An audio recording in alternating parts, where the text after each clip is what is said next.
Oh, you know what I love? Sports. Love sports. Sports. When It comes to Texas A&M. Where are you getting this information? Let me tell you. Welcome to TexAgs. I need to talk a little sports with you, Ags. David Nuño here with TexAgs Radio. Billy Lucci here on TexAgs Radio. Olin Buchanan. We will develop men, we will graduate players, and we will win championships on the field. The best way for us to win is to do it together. Do you realize everybody knows who you are right now? Very thankful to 12, man. They've won us games. These other schools are like, we're freaking Texas A&M, man. Like, that's about as pretty a throw-catch combo as there is. I saw the safety roll, the slot fade. I knew where I needed to put the ball.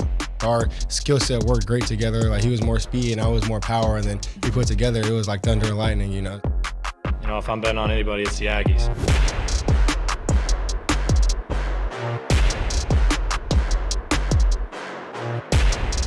Not really feeling the NFL draft right now. Usually there's like an excitement level. And, you know, I'm excited for people like Edge and Anais and McKinley and Damani and all the folks involved in it. But I don't feel the overreaching excitement that I've felt in the past personally, and I don't think I'm seeing it out there. How are you feeling about it, Obi? I mean, yeah, I understand. It's appointment viewing still, but, you know. When you have when your team is drafting in a position where you get a big-name player, it means more. Kind of like the NCAA basketball tournament, you know. I mean, it's if your team's you're in the going mix, to watch it, but if your team is involved, you know, then it becomes much more intriguing. I mean, my team's probably going to take an offensive tackle, according to Shereen Williams, and I never have a problem with taking an offensive lineman. I've never seen a good football team that didn't have a good offensive line. Okay, we know that quite well. Yeah, and your team. What's their situation for your team? They got some first-round picks. You know, I think they got one first-round pick. Excuse me. Let me look at. I don't even know. So, yeah, but I think the thing that they've got the no, they don't have a first-round pick. They have 2 in the second round, a third, and several 2 in the fourth, 2 in the sixth. Yeah, if you don't have a first-round pick, it's not like whatever. I do. So here's the deal. I like Edgerrin Cooper. I like him as a person. I love him as a linebacker. How he was pretty good as, you know, with flaws as a first-year starter, and then as a second-year starter, he's a, you know, consensus All-American. You can't deny it. And quite frankly, I want my team to draft him because my team needs linebacker. Yep. Like, my team's linebacker play sucks. And the last time they drafted a linebacker in the first round that they played at linebacker, because they drafted Micah Parsons as a linebacker, and he's a defensive end. I mean, for right. You know, or a utility guy anyway, you know, moving him all around. But was Van Der Esch, and that was a bust. They need linebacker, but you know, everything I'm hearing that they won't.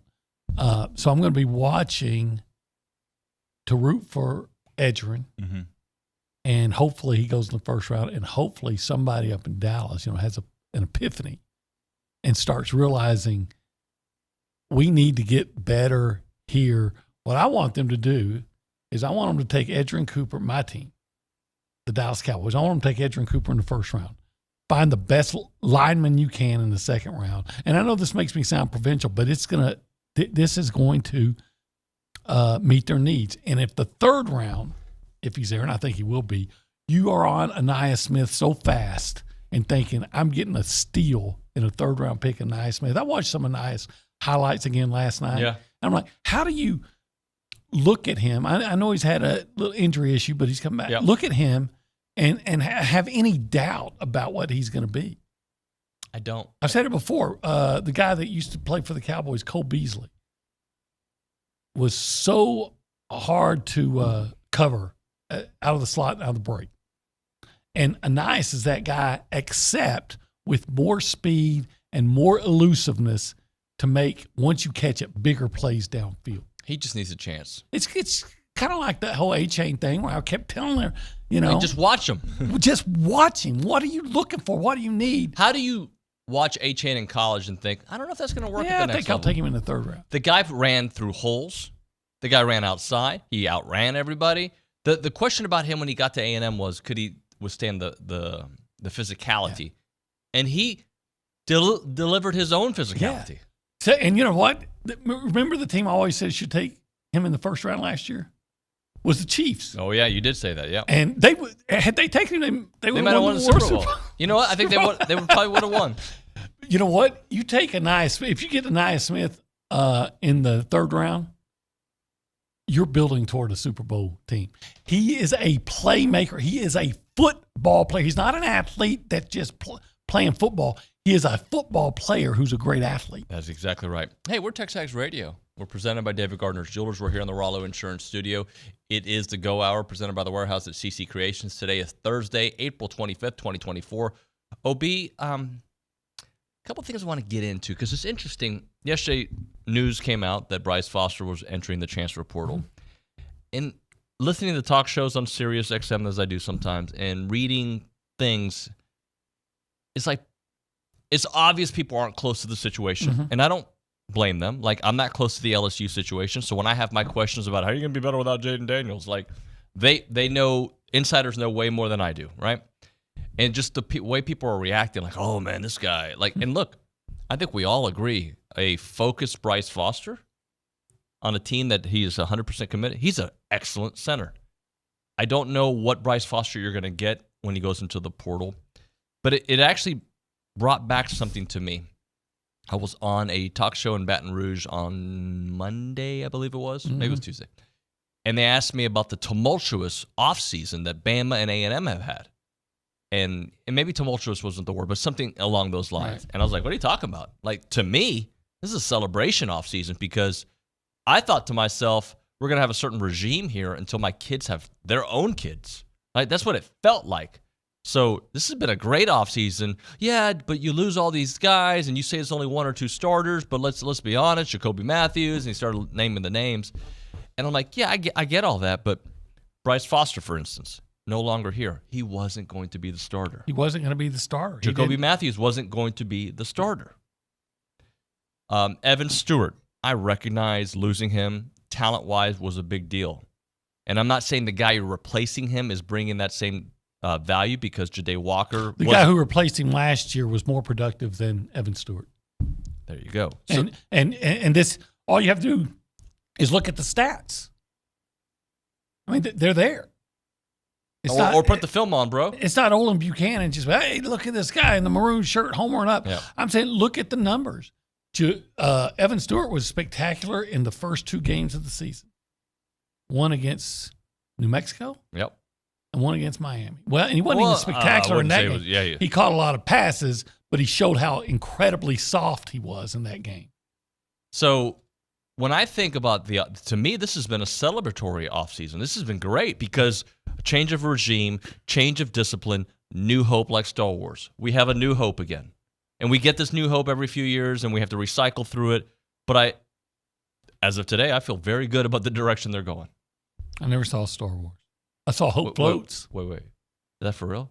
Yeah. You've never watched Star Wars? Not even, no? No, not. You're familiar with the characters? Yeah, there's Luke and Leia. And the gorilla. He's a Wookiee. Yeah, whatever. Chewbacca? Yeah, that guy. Han? Yeah, Harrison Ford. The Emperor? Yeah. Anakin? Who? Anakin. I don't know that one. But anyway, the point is. Darth Vader? Yeah, I knew that. Because Dan Mullen went dressed up. Bob Sacamano? Don't know him. Bob who? Sacamano? No. Interesting. No, anyway, the point is, yeah, we have all kinds of hope around here that we might not have had. But if you just, to your point, if you're on the peripheral and really don't follow A&M closely, it's looking like, oh my gosh, look at all these guys they're losing. To your point, Bryce Foster wasn't going to start. Evan Stewart was rarely available. Walter Nolan was good when he wanted to be. He just didn't always want to. Excellent talent. No denying his talent. But what's the point if, it's like having a lot of money. What's the point of having a lot of money if you're never going to spend it? Look, people who want to nitpick, and I get it because you're not here. You nitpick a situation you don't know, but we know. This team 2 years combined won 12 games. So you know what? It's okay to have an overhaul. And here's what I say to that, though. I'm glad that folks in Baton Rouge think there's been this tumultuous upheaval of an off season, that everything's just upended. I hope everybody in Auburn and Alabama and Austin and is feeling believing the same thing. I hope so. Look, I want to be the stealth bomber that comes in under the radar and blows your world to smithereens. So somebody asked me the other day, like, how confident I was that this could be a 10-win team. I'm not confident it's a 10-win team. I'm not. That's what I'm saying. I'm not saying it's not going to happen either.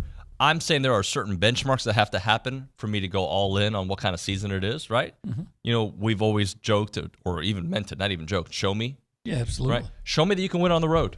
Mm-hmm. You win on the road, I'm going to start believing in this team again. Show me that you can protect your quarterback. Mm-hmm. I'm going to start believing again. Show me that you'll turn around. Like, show me that. Show me. And I'm going to believe. And I do think those things are probably going to happen. But you got to win on the road. You got to go to Florida. Love to win Notre Dame game. Love to win McNeese, obviously. Go to Florida, win that game. Once you get to September 14th afternoon or after the game, whatever it may be, I'm going to be able to be like, you know what, I'm all in. Chips are in or chips are not in. Because I want to see them win on the road, and I want to see them protect their quarterback. You do those things, I'm going to start believing. Until then, I'm like, look, we're trending in the right direction. That's all. That's what I can tell you. Yeah, I'm confident A&M wins more games than they won last. So that starts with 8. Yep.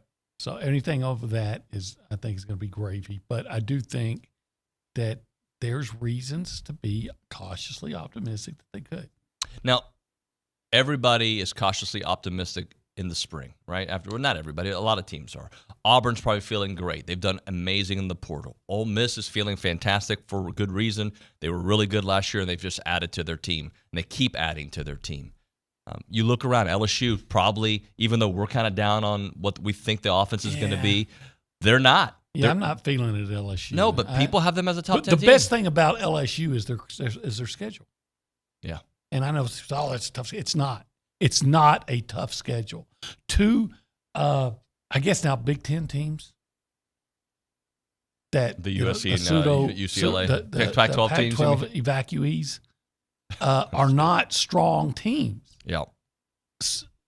So LSU schedule is a bonus, but their I would have to, somebody from Baton Rouge who's close to the program would have to lay it out for me.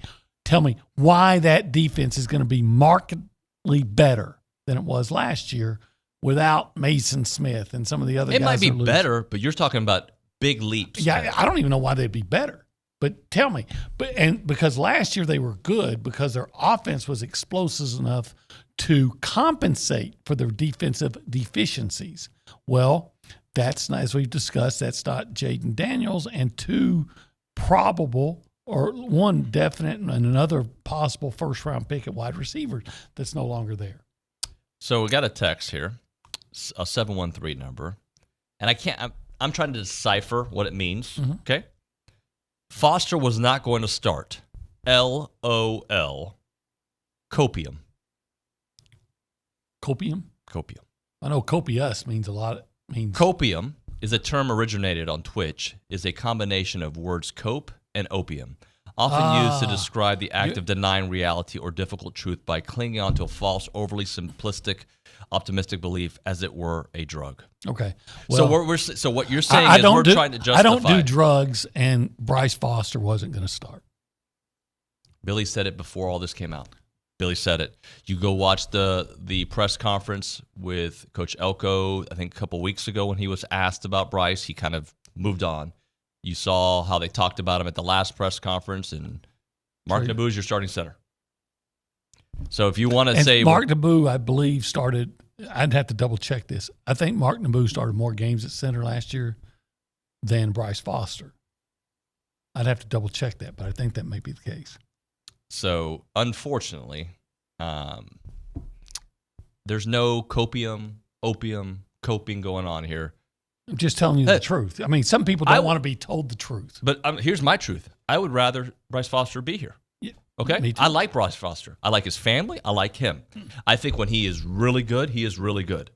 I think it's been a long time since his freshman year. Yeah, I think he was really good as a freshman, and I don't think he's been as good since. And injuries played a part of that, and sometimes there was always the question of how invested is he in football. Yeah. So 713-515. I won't give the rest of the number. If you think we're trying to cope with it, look, you can, if you want to make that argument for Evan Stewart leaving, that we are, I can understand. I can only report what I've been told, and people across the street weren't disappointed. He's an extreme talent who will probably do great at Oregon. There you go. Maybe. I think Bryce, in the right situation, if he goes to the Big 12, he might do a great job there, right? If he's committed to playing football. If he's committed to playing football, he's potentially an NFL player. But I don't think that he's reached his potential here. Yeah. Football potential. And probably track potential. And by the way, and I'm gonna give him a little bit of love here. I don't think he was used in the right way. Well, let me rephrase that. I don't think the message he didn't receive the message well from the prior offensive line coaching staff. I hope wherever he goes that he has success because he's a nice guy and he has a lot of potential. He has a lot of potential. Love his family. His mom's amazing. I hope all those things happen, but he wasn't going to start here. Yep. And you can LOL and come up with all the new words you want, and that doesn't change the fact that he wasn't going to start here. Yep. By the way, the person who did text the show, and hey, you can have your opinion. This is now the third straight day he has texted about Bryce Foster. Day one, hey, what's up with Foster not being on the roster? Day two, Billy needs to clarify his comments on Foster. Day three, Foster was not going to start. LOL. Was that my best voice of the day? Yeah, that was pretty good. That was good. Hey, man, I'd do a whole set. No, I didn't match it. Never mind. Anywho. People, sometimes I get this idea that there are people that go through life with their hands going, don't over their ears, say, don't tell me what I don't want to hear. Don't tell me what I don't want to hear. Yeah. Look, we all receive messages differently. It's okay to think that you're allowed to think that Bryce was going to be the starting center. Hey, man, I think once he came back from track, he was going to be read. Okay, that's fine. You can think that. And maybe that could have played out that way. But we have 3 years, and he did really well his freshman year. Got hurt his sophomore year. Got a little hurt last year, right? Mm-hmm. And the line overall never was better than okay. Yeah. What does McGee always say about ability? Is one of his favorite phrases. Remind me. The best ability is availability. Oh, yeah. That is right.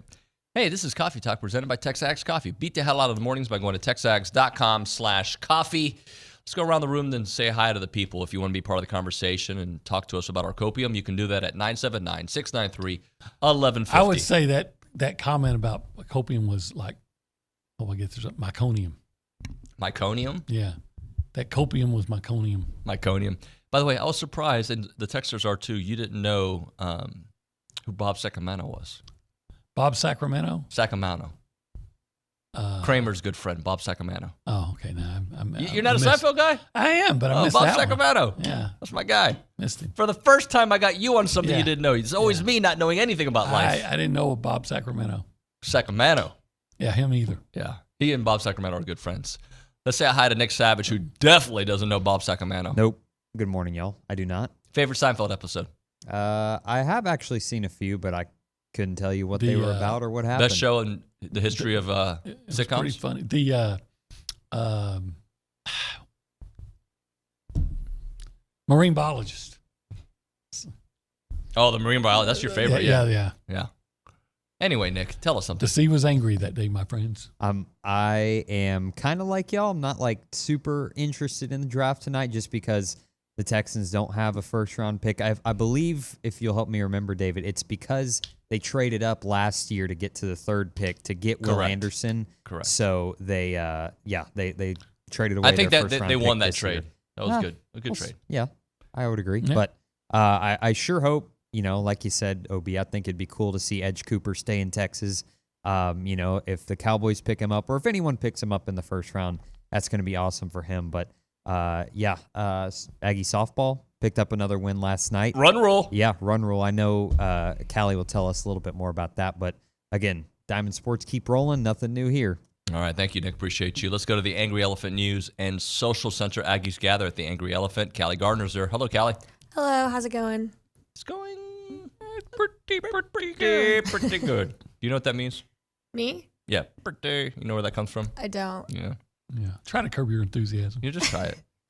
By the way, I'm watching the She still went show? over. Yeah. Oh, okay. It's the best show. I thought it went over her head. I just heard said of that show. The Seinfeld's the best sitcom I've ever seen, and Curb Your Enthusiasm is probably the best cable sitcom I've ever seen. It's actually better than Seinfeld. I don't love the new season. I haven't seen it. I'm watching it right now. It's okay. I mean, Leon's great. Yes. Leon's my guy. All right. Sorry. I just watched The Bachelor. I don't. Truth, I've never watched The Bachelor in my life. Ever. Not.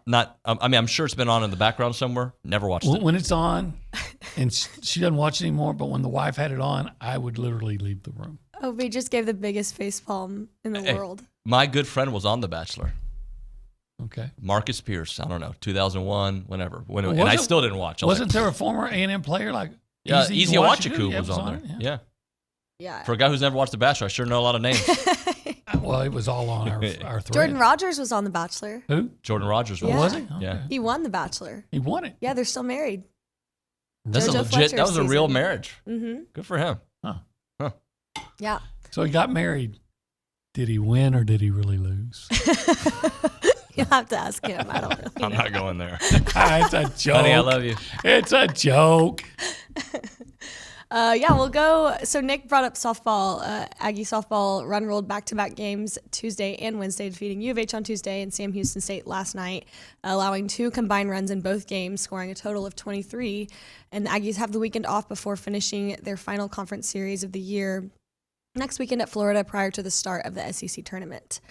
The Aggie men's golf team shot 4 under in Wednesday's first round of the SEC championship to put themselves in 4th place heading into day 2, which is today.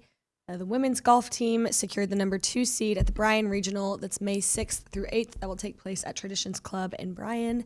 The Aggies will be hosting a regional for the 3rd time in program history. The last 2 times were in 2006 and 2016, and they will need to finish within the top 5 after 54 holes of stroke play at the regional in order to advance to the 2024 NCAA Championships, which is in California, May 17th through May 22nd. Evan Oschenbeck was named to the midseason watch list for the NCBWA Stopper of the Year Award, which recognizes the best relief pitcher in NCAA Division I baseball. He has been outstanding this year. Through 17 appearances, he has a 4-0 record, 6 saves, and a 1.79 ERA. His 6 saves currently leads the SEC and ranks 28th nationally, and he has struck out 51 batters and only 5 walks in 40.1 innings pitched, which is just really impressive, and we can always count on him when he comes on the mound. We know that things are going to go our way. Women's tennis player Mary Stoyana was named SEC Player of the Year, and she currently is ranked the number 1 singles player in the country. Ooh. And freshman Luciana Perez was named SEC Freshman of the Year. Callie, phenomenal stuff. Thank you very much. All right, let's hit a break here. When we come back, there's some text messages about this topic. All right, so we'll get into that. I'm getting text messages about my joke about marriage. From wifey? Yeah. Uh-oh. See? At least my wife doesn't listen. Guess we're going to have to watch The Bachelor. Nah, I'd rather divorce. All right, we'll hit a break. Wow. I almost ran through the stop sign, but I want to let that marinate for a minute. What'd you say, Obi? I said, rather than watch The Bachelor, I'd rather divorce. You know what? I think you're right on that. You know what? That's why she doesn't watch it anymore. She watches a bunch of Korean shows. Huh. Yeah. Like? I don't know. They're just Korean. Are they like subtitled? Yeah. Huh. I don't do subtitle shows. So when she watches that, I go into the other room and watch something else. This has never happened to you on Netflix?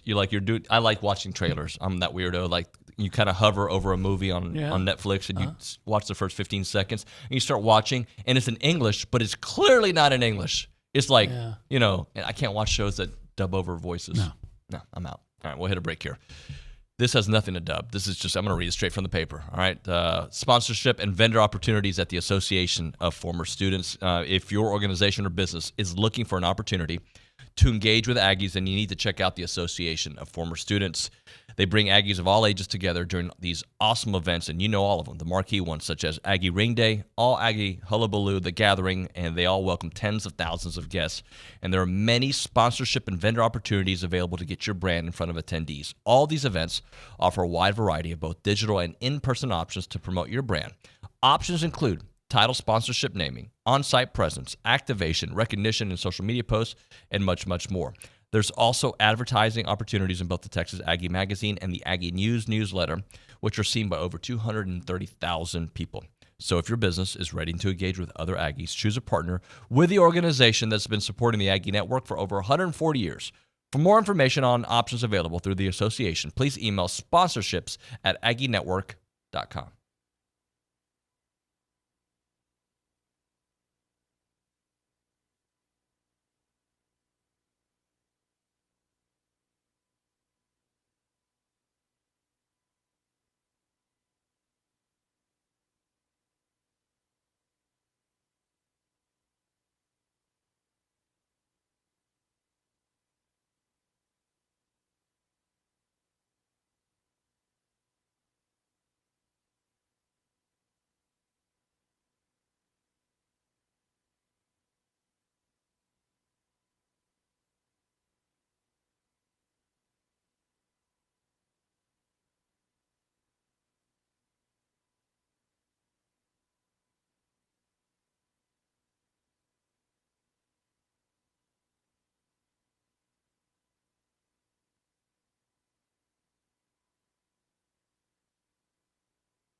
We went super long on that first segment, so apologies to Brian Broadcasting. TexAgs Radio, presented by David Gardner's Jewelers, Rollo Insurance Studio.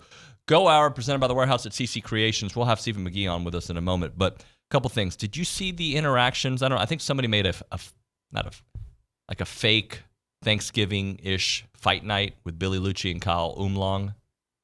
I didn't see this. Yeah. Please make that happen, world. I think I would bet heavily on Lucci. Yeah, I've never met Umlong. He might be an. I had an exchange with him on Twitter once. Yeah. I've completely muted him because if you build your brand on just taking shots at people, you have no talent. That's just my opinion. But I wish that could happen. I legit wish I could, and if Billy would allow me to be his terrible trainer. Because after the you would be his Mickey. I'd be his Mickey, right? Like, you ain't been Hungry Rock since you won that belt. The year that I've taken of this jiu-jitsu at Brazos Valley MMA, I know that I would lose in 95% of my fights against people who know what they're doing. But I think with my tutelage, Billy Lucci could take on the world. Yeah, I think Billy with Umlong probably doesn't even need any tutelage. How about a tag team match? Umlong and Jeff Ketchum? Jeff Ketchum. Versus Nuño Lucci?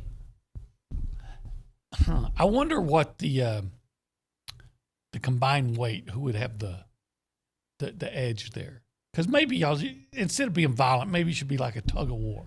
I know Ketch a little bit. He's actually a really nice guy. He used to work at Sporting News. I know very nice guy. I don't know Umlong. He might be salt of the earth too. But if we're talking combat sports, I don't care if it's you versus me, OB. I'm going for the throat. It's over. Good to know. Yeah. So let's not fight. Yeah. I think you have old man strength. You might take me. I don't think I would take you right. at this age, but I do carry. Do you? Well, I mean, not when I'm at work. Good to know. Because maybe I do too now. Okay. Well, maybe I do. Then it just comes down to who's willing to use it. Yeah. Well, who has a better vision? Who's got the better reflexes? I don't know. Who Hey, who has the cojones to use it? Hey, now. Let's read this text message from Are we allowed to say that? We did. All right. You did. Brian Broadcasting, apologies. Hey, let's read this text from the 214 number there, Callie, if you don't mind. If your mic can be turned on. Also that. Hey, now. I'm on. He says, look, I'll preface this with when I played a long time ago, I was not a star. I transferred to A&M from another program where I played football and threw shot and discus. I loved track. I figured out really quickly that a major program like A&M, I had to commit all my efforts to school and one sport to maintain my scholarship and my focus. I feel for Bryce, but he wasn't getting it done to his ability or the team's needs.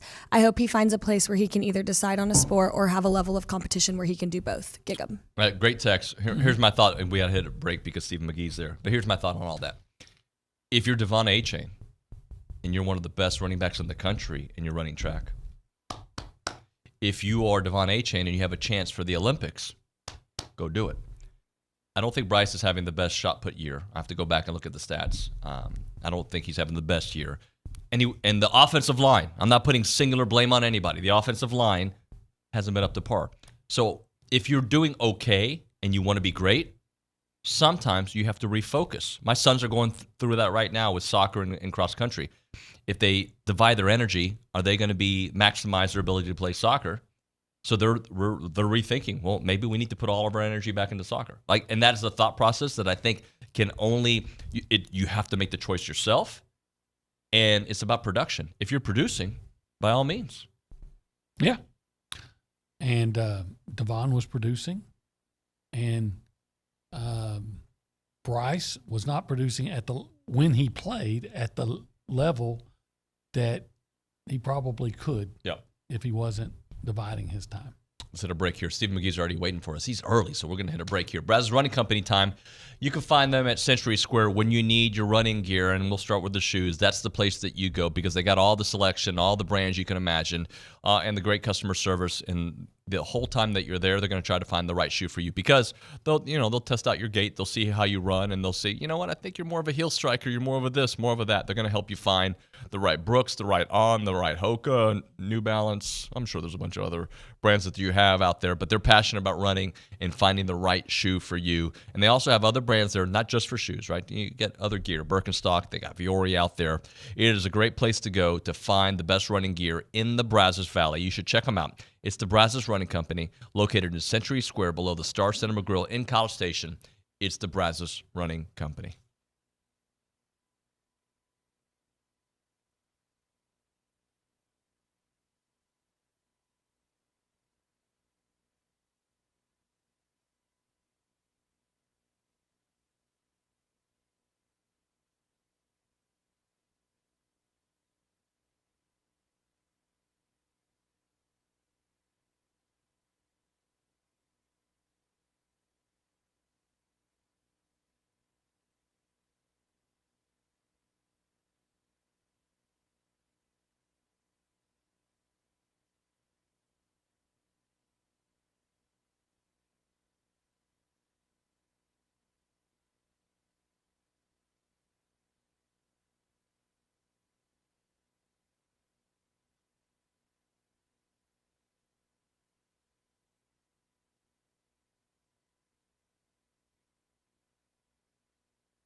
We're back here on TexAgs Radio, presented by David Gardner's Jewelers, Rollo Insurance Studio, the Go Hour, presented by the Warehouse at CC Creations, David Nuño, Olin Buchanan, and on the hotline, Stephen McGee, our QB1 from Paragon Financial.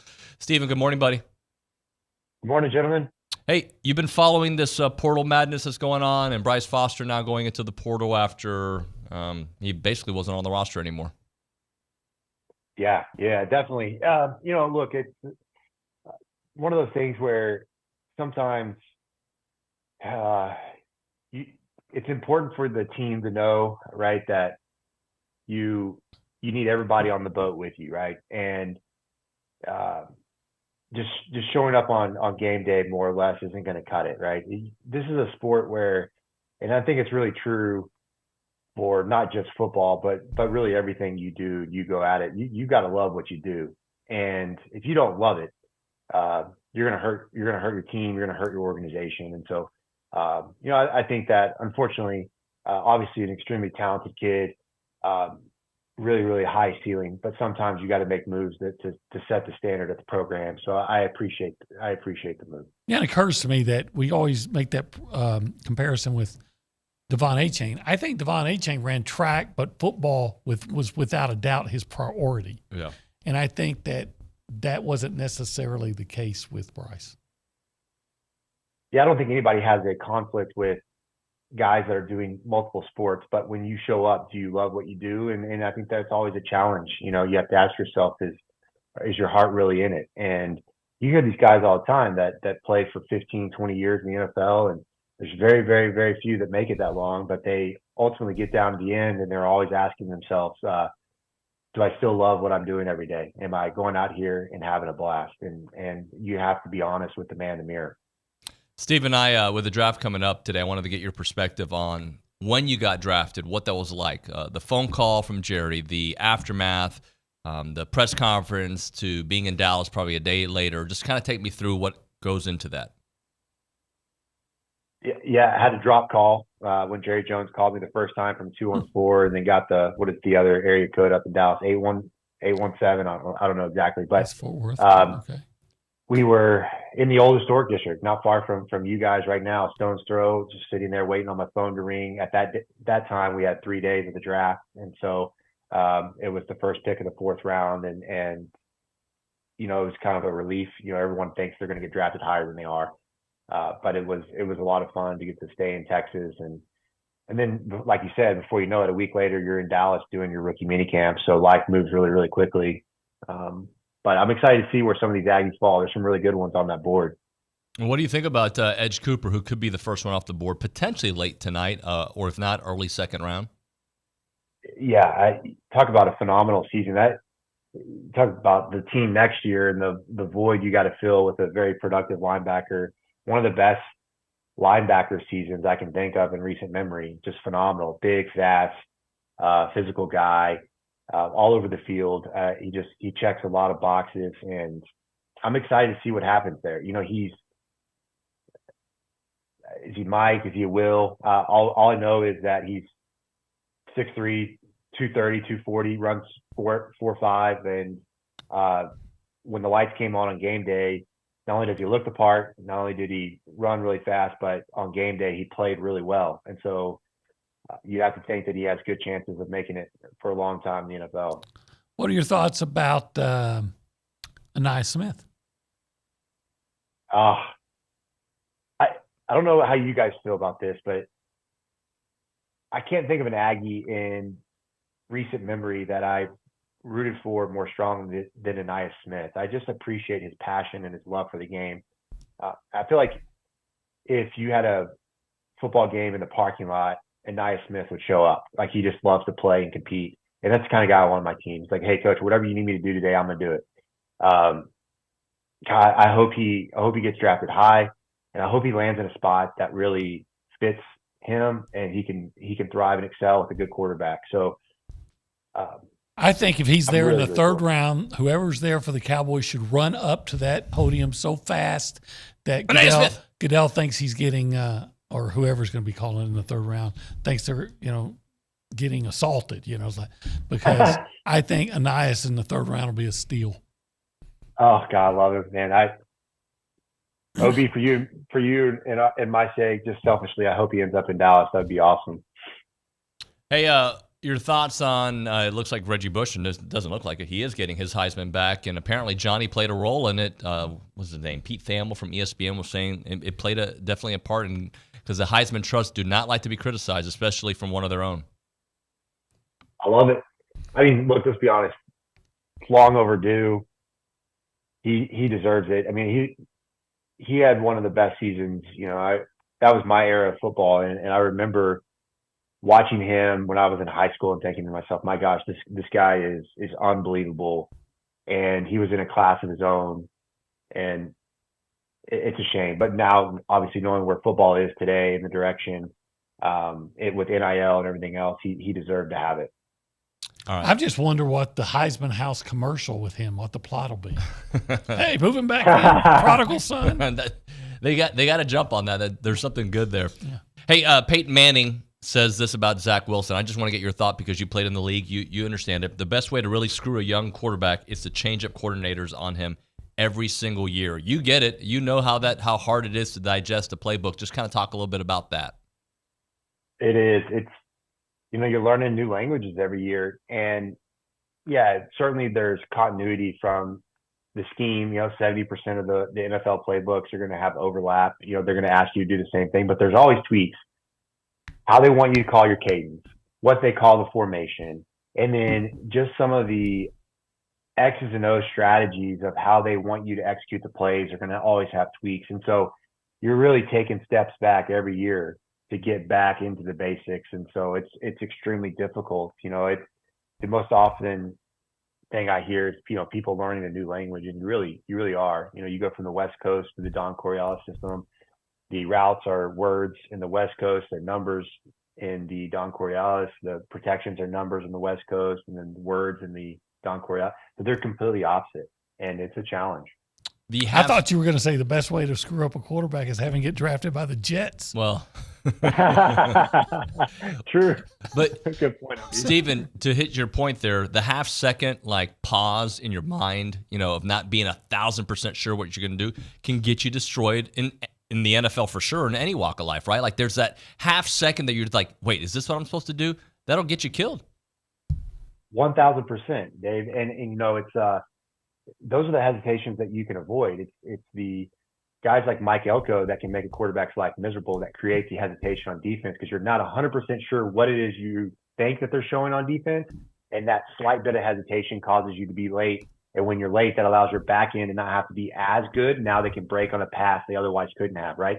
So, yeah, playing fast is so important in the NFL and also in college football. You want your guys to go out there and play and not think. And so if you can eliminate that, it sure does help your guys offensively and defensively. Yeah, you agree. I agree with you. You agree. OB and I made that eye contact. All right, we're going to hit a break here. We're going to come back. We'll play a little buy, sell, lease. We're going to talk quarterback rooms on the other side. That and more. You're listening to TexAgs Radio, presented by David Gardner's Jewelers.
All right, we're back here on TexAgs Radio. Go ahead. Finish. I was just George Jones. I don't need your rocking chair. I don't share rocking chairs with people. Well, I think it's, an old guy saying, just because I'm old doesn't mean we're going to put me out of pasture. I don't think you're that old, OB. No, hell no. Let's go to our QB1, Stephen McGee here on TexAgs He's not Radio. old either. No. I mean. You know what? When I knew him as a player, he was intense. Player or playa? A player. Okay. He was so intense that it seemed like he was miserable. He was so intense. And now you look at him, he's always laughing and having a good time. I was too intense, OB. You're right. Stephen, I want to talk quarterback room with you for a moment. When you look at the A&M quarterback room, you know what we think Connor's going to be. You've seen a little bit of Marcel Reed at the spring game. We've seen Jalen Henderson. When you think about this QB room, what do you think? Yeah, it's a show me year for Connor, and I know he's coming off the injury, but I think he has high potential. That quick release, the accuracy. I think the best part about Connor is how good he is on game day. You go out to practice, you're not going to be wowed by what you see.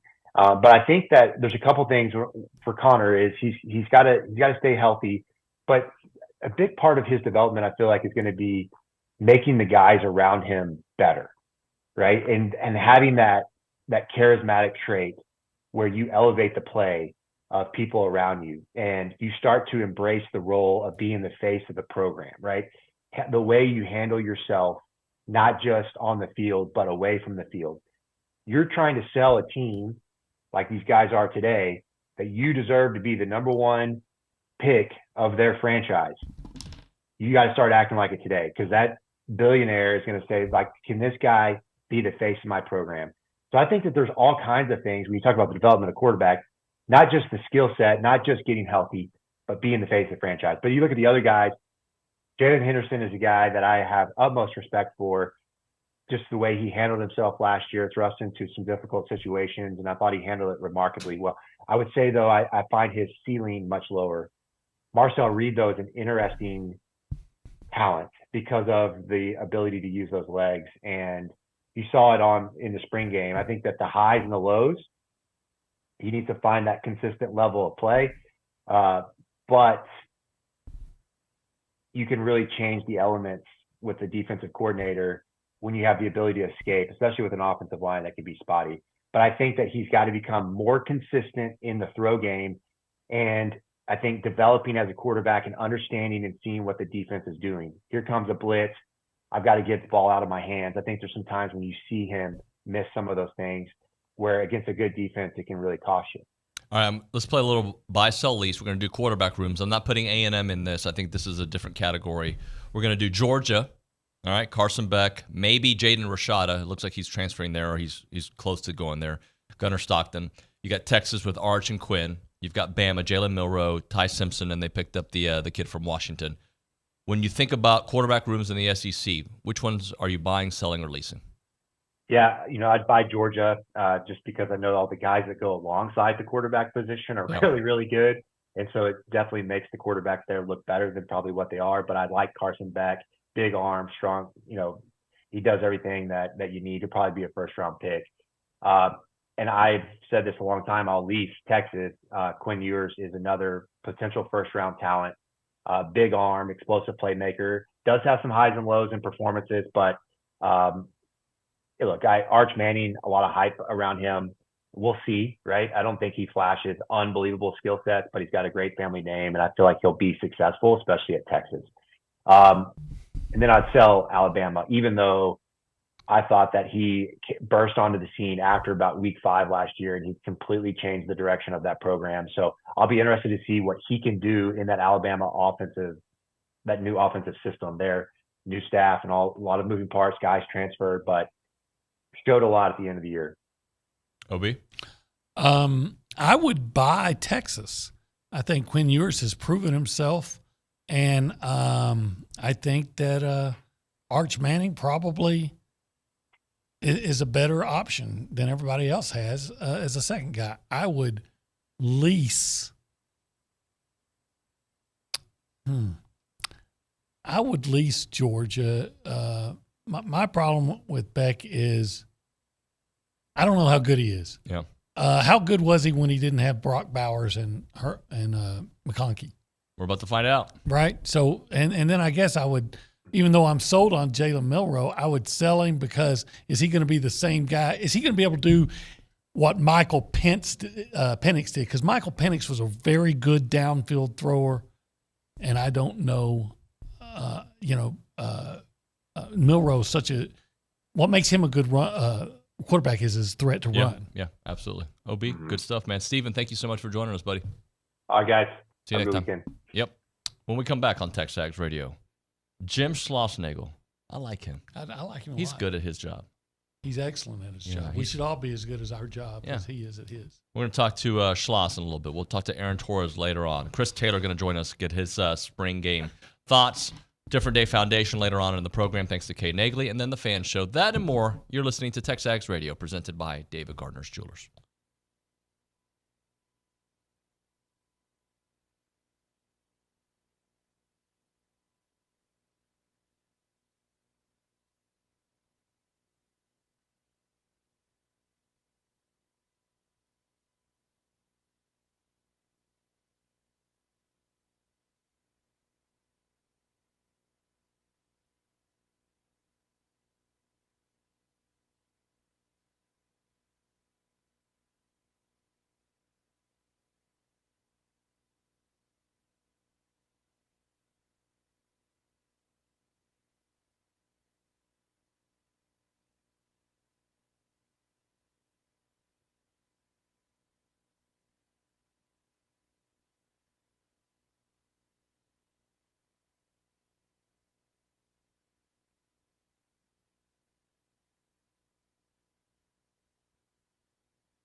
All right, we're back here on TexAgs Radio, presented by David Gardner's Jewelers, Rollo Insurance Studio. Let's talk a little baseball. Richard Zane is in studio with us right now, and we're going to go to the hotline. We're going to be joined by Jim Schlossnagle here on TexAgs Radio.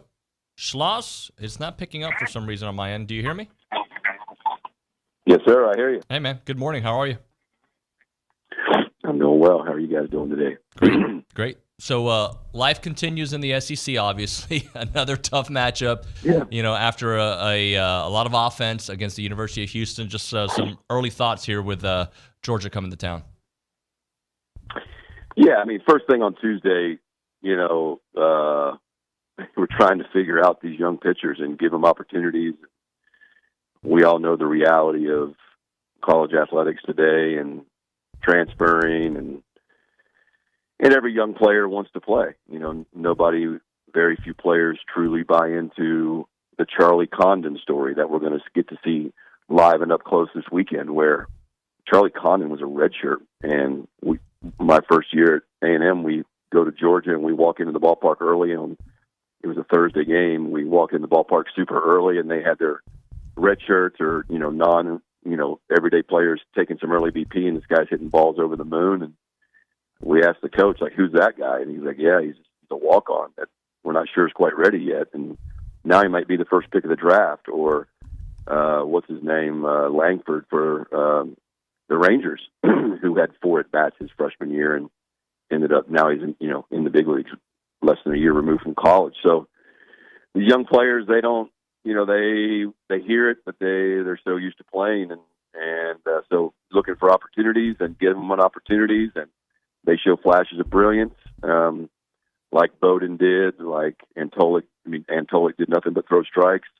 If Bowden fields a comebacker, he's out of the inning instead of us giving up, loading the bases and then giving up the infield single. And Jet Johnson got 2 quick outs and then got knocked around. So I just wanted to say that because we still believe in our young pitching, but developing a freshman pitcher in this conference or in today's college baseball is very, very rare. Very rare to have them make impact like Weston Moss is, frankly. So anyway, but this weekend is going to be, it's going to be a beatdown. This is a offense that is very similar to ours in many ways. A lot of power, 101 home runs the last time I checked. Star power that surrounds Condon, so it's not as easy as you think just to put him on base. They don't steal much. They don't bunt much. We don't bunt much either, but we do like to run. So it's going to be interesting to see how this all plays out. And with the rain coming, there's a good chance we won't make an announcement for a while, but there's a good chance we end up playing 2 on Saturday and no game Sunday. So that crunches everybody's pitching, which therefore makes it more offensive. So be prepared. Hold on to your seat. Coach, you mentioned a number of the names that pitched on Tuesday night, but also the one that you didn't mention, Justin Lancome, obviously threw 15 pitches. How do you think he handled that role, and how does that outing impact what you're trying to do in lining up your rotation this weekend? Yeah, it wasn't a role thing. It wasn't like we were auditioning him to pitch out of the bullpen, although that could happen, if it meant at some point later in the season. But I had a pitcher at TCU named Tyler Alexander, who's now, 6 or 7 years in the big leagues out of Southlake, and very similar. And he was a sophomore draft eligible player for us. I think he signed for $1 million in the second round in his sophomore year. But he pitched on 2 World Series teams, and both his freshman and sophomore year, about this time of the season, we put him in the bullpen just to remind him that Coach Max calls it, hey, every inning is a 1-inning save, and go out there and, just give it your best effort. And not that Justin doesn't, but sometimes when you put a guy in a starting mode, he kind of eases into it instead of just going with his best stuff right out of the gate. Like you saw, like Weston Moss did the other night, 93, 96, big energy, big body language. But when we started him, he was a completely different guy. And so we don't want that. We don't have time for that. You can get knocked out of the game quick if you ease into a game in the SEC. So we just wanted to do that for a batter or two to remind him. I think he threw a couple 93s, maybe a 94. He didn't land a breaking ball, but he was throwing it harder. If I'd have known we may not play Sunday, have to play through Saturday, may not have done it. So now we'll just have to see how he reacts from that, how he feels, and we'll adjust. But that was more a move to remind Justin of just how good he is, and I think we'll benefit from it long term. I can tell you this: it's a heck of a lot better than just throwing another bullpen. Like we've seen that all year. So we had to try something different to get him going. Schloss, you mentioned Sunday, the possibility of not having a game. It looks like, 100% chance of rain on Sunday. How does that kind of impact the way you go into Friday, Saturday? Well, we won't make the SEC doesn't like us to make any of those decisions until at the earliest Friday before the game. So we won't know for sure. But, yeah, I mean, it changes a lot. It changes a lot for both teams. You know, a guy like Ashenbeck, he's going to ask him to pitch in back-to-back days instead of maybe, a pitch a day and then have an off day. But it'll be the same for both teams. Jack, luckily, our catcher comes from the Ivy League, and not that Max or Hank couldn't step in and help him out, but in the Ivy League, that's all he's ever known is playing, one game and then a doubleheader or a doubleheader on Saturday, single game on Sunday. So when I asked him on this last week, what day was that? I don't even know. But when we played the doubleheader against Alabama, and when I said, "Hey man, are you okay?" He looked at me like I had offended him. He's like, "Coach, I've been doing this for 4 years. This is what I'm used to." So that doesn't make it easy, but yeah, it's a stress on everybody to play. It could end up being 27 innings or more in less than 24 hours. So it's a beating, man. It's a physical, mental beating. Beyond the threat of weather and a potential pitching crunch, I think we're preparing for quite an impressive power output or power display this weekend. You spoke about Charlie Condon and what he's been doing as a former walk-on and a redshirt sophomore, but you've got two of the four best power hitters in your own lineup in Braden Montgomery and Jace Lavalette. Just how exciting is it as a baseball fan, maybe not as a coach, to know that you've got this kind of stardom on the diamond this weekend in Aggieland? Well, I mean, I'm a fan too, and I can tell you as a coach, since my livelihood is depending on wins and losses, it's awesome to have them on our team. And you can throw, I mean, it's not just those two, but Grahovic obviously and the rest of the guys. It's a special group of dudes, man. You just try and balance the stress of winning and trying to win every game and the season, and thinking that, as a coach, you're always thinking to the next game and the next inning or the next week, and you never truly enjoy it. And then when the season's over, you look back and you're like, man, what just happened? And did I truly appreciate that? Because it's not always going to be like this. Those are very rare players to have in a program, and they're very rare to get to college. I mean, to get to in college baseball. So I'm a fan too, and I sit over there and just for instance, the other night, I mean, they had Houston had first and third, 2 outs. I knew they were going to run a first and third kind of double steal type play, but Antolik wasn't getting anybody out, and even though he was throwing strikes, I was like, yeah, if they want to run, just throw the guy out. If we give up the run, we give up the run. We haven't even hit yet. I'll take my chances with the wind blowing out, even though we've only given up 3. And, so knowing that you have that level of star power that can change a game with one swing, it's fun to watch. How do you manage a game, though, where there's going to be a lot of runs potentially scored this weekend? Yeah. How would you manage it? I mean, you just throw strikes. I mean, you're probably going to give up. It's not just the power; it's going to be the conditions. The wind's really going to be blowing out of the south, bringing that rain in here. So free bases are never good in a baseball game, but free bases when the wind's blowing out are catastrophic because a pop-up. I mean, the kid that hit the home run the other night off of Johnston, the first homer was hit 89 miles an hour. I mean, and whatever the launch angle was, I don't know, but very, very small chance on a normal day that ball goes out of any ballpark. And that was his first hit of the season. So our ballpark plays super tiny in these conditions, and so you got to limit free bases. You can't ever feel comfortable without a lead, and you can't ever, get worried when you're behind because you can get right back in it with a couple swings.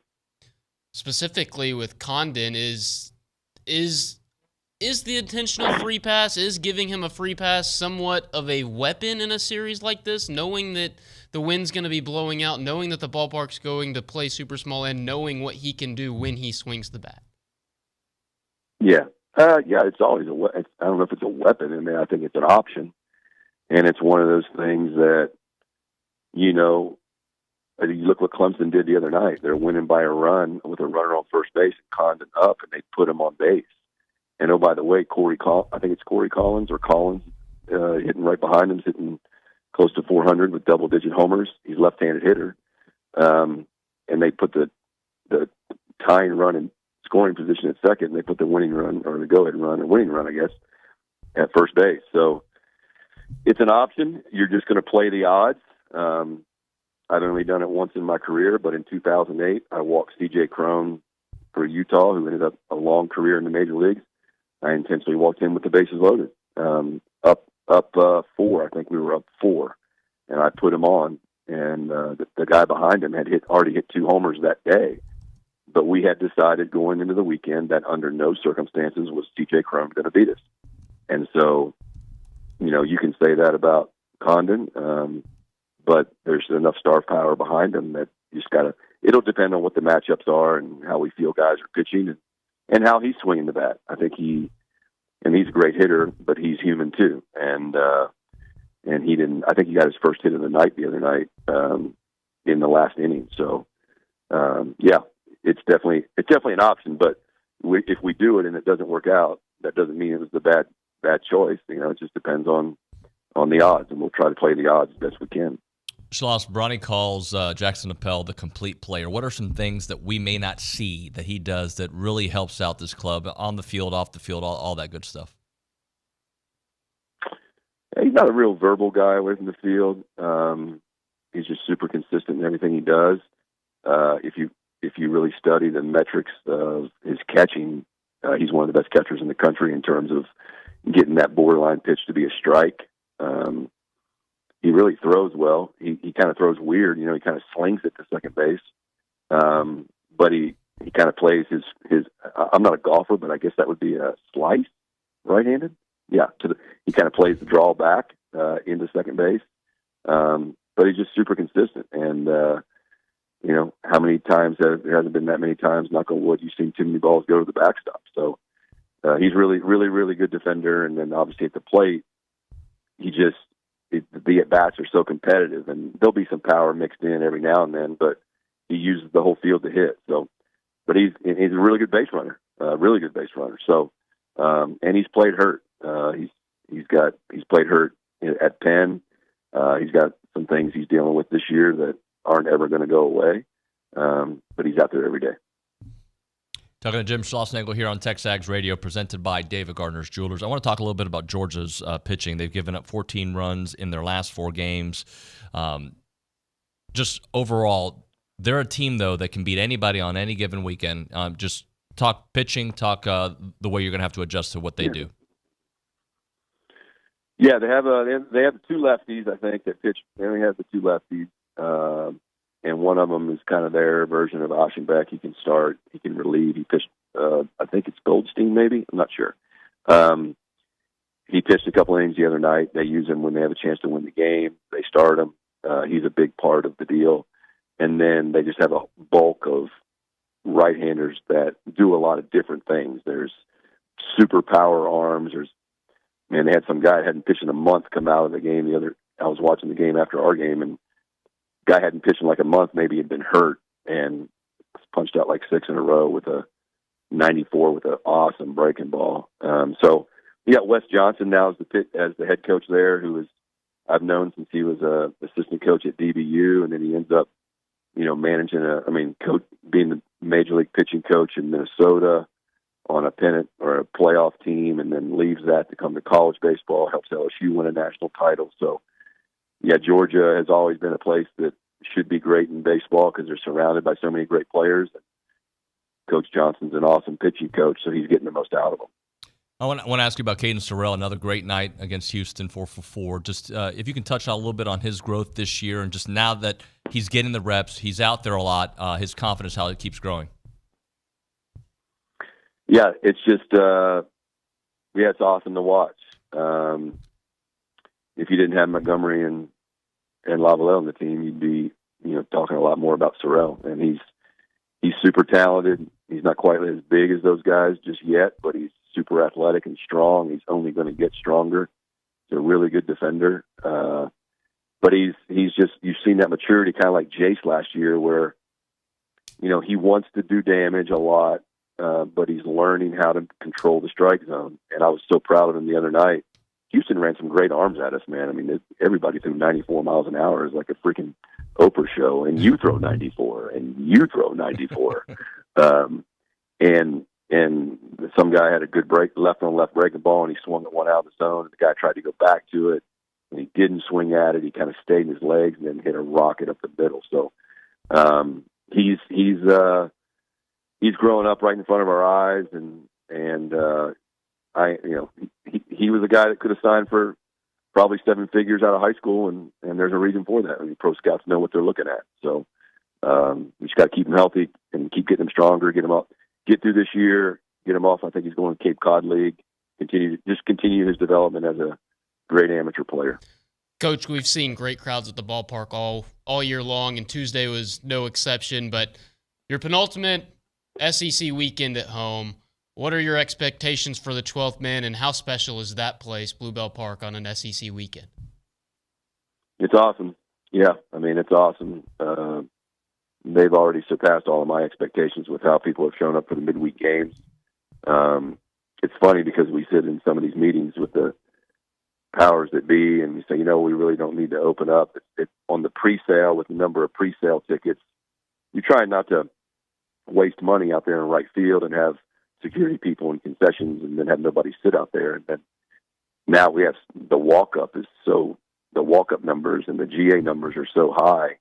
We're going to have to adjust that for these last 2 Tuesday games. So, but it's awesome. I peek up there and see people standing 4 and 5 people deep, and every nook and cranny is filled with a human being. So, and they're loud and they're active and they're into the game. It's every single thing you'd want as a player or coach, and 12th man's amazing. And they're going to have to ride with us this weekend. If we get some delays or have to play some doubleheaders, I hope everybody will readjust their schedule and make it out to the ballpark. It's a tough ticket. I have a lot of family in town this weekend, and I don't have enough tickets, so we're going to have to figure out how to get them all in. Schloss, great stuff, man. Thank you so much. Good luck this weekend. All right. Appreciate you, David. See you, Zane. See you. There's Jim Schlossnagle on the hotline. Appreciate his time here on the program. All right, let's do this. Let's hit a break. Do you have any final thoughts on baseball as we head to the series? I know we'll talk a lot tomorrow about the Georgia series. I'm just excited for this weekend. I'm really excited to see Charlie Condon. We've gotten to see special players at Texas A&M all year long, and 2 of them in Maroon and White. Yep. But it's very similar to the feeling that I had watching Jack Caglione last year when Florida came to town, or Dylan Cruz or Paul Skeens. Sure. Charlie Condon's potentially going to be the number 1 overall pick in the MLB draft. Sorry, I got the NFL draft on my mind for some reason. He was named the number 1 draft-eligible prospect in yesterday's MLB.com update. Braden Montgomery was at number 5. So you've got 2 of the top 5 players in the upcoming draft process playing on one field. I must have been hiding under a rock all weekend. I didn't know he was a walk-on. Yeah, he's a redshirt sophomore. He's draft-eligible redshirt sophomore. He's slugging in his 2 years at Georgia in the Southeastern Conference over 900.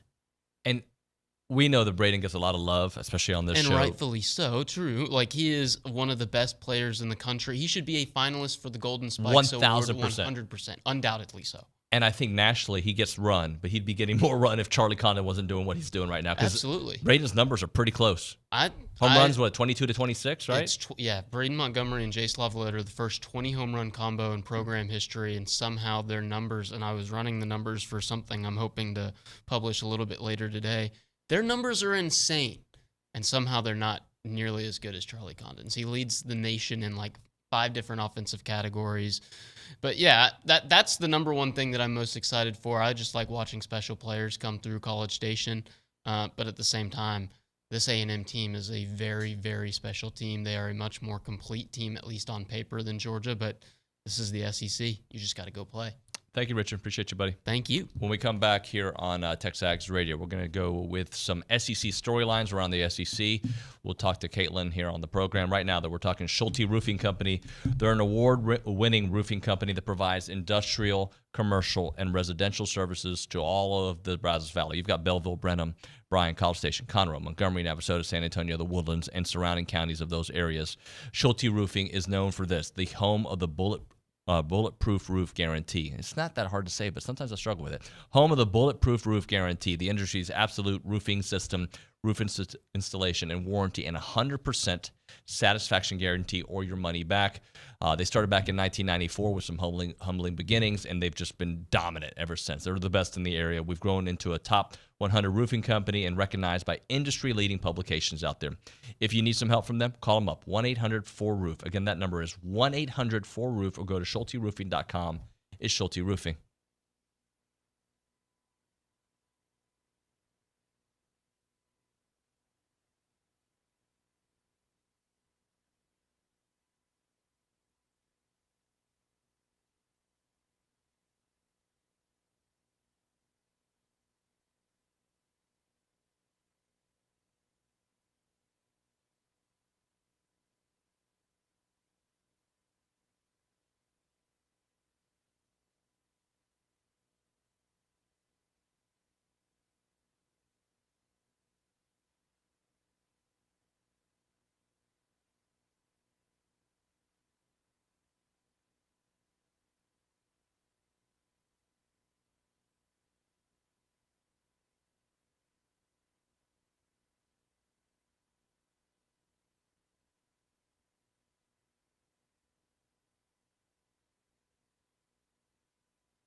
Welcome back in TexAgs Radio, presented by David Gardner's Jewelers, Rollo Insurance Studio. So we got Caitlin in the studio. We got Callie at the News and Social Center. Can I tell you guys something?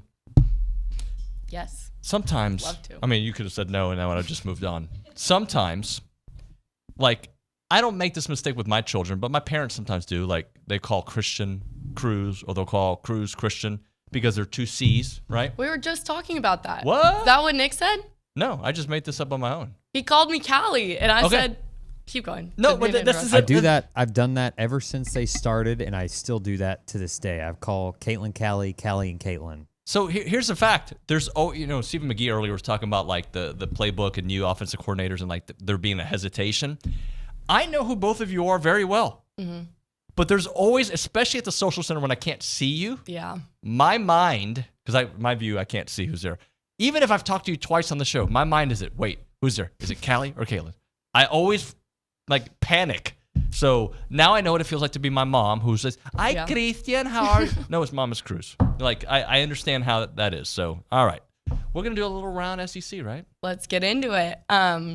Happy draft day. Happy draft. Are you excited about it?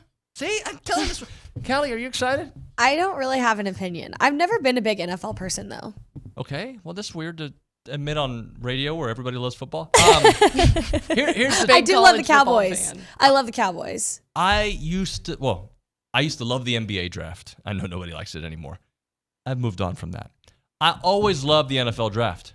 Last year I was plugged into the NFL draft, but I feel like this year in particular, I'm just like, Yeah, kind of the same. Unless Edge Cooper goes in the first round, then I'm all back in.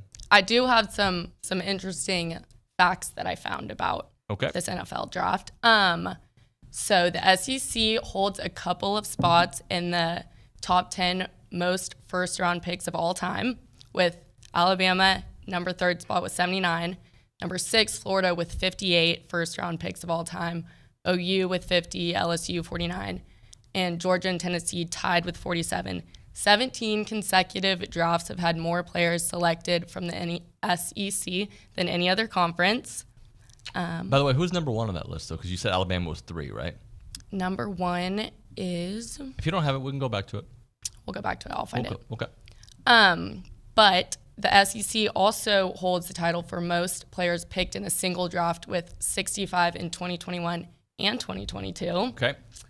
Pete Schrager of Good Morning Football released his mock draft 2.0 this morning with some very familiar SEC names going in the first round, with Jaden Daniels as possibly number 2 pick, offensive tackle J.C. Latham, number 5, Malik Neighbors, number 6. He had wide receiver Xavier Worthy in there as the 17th.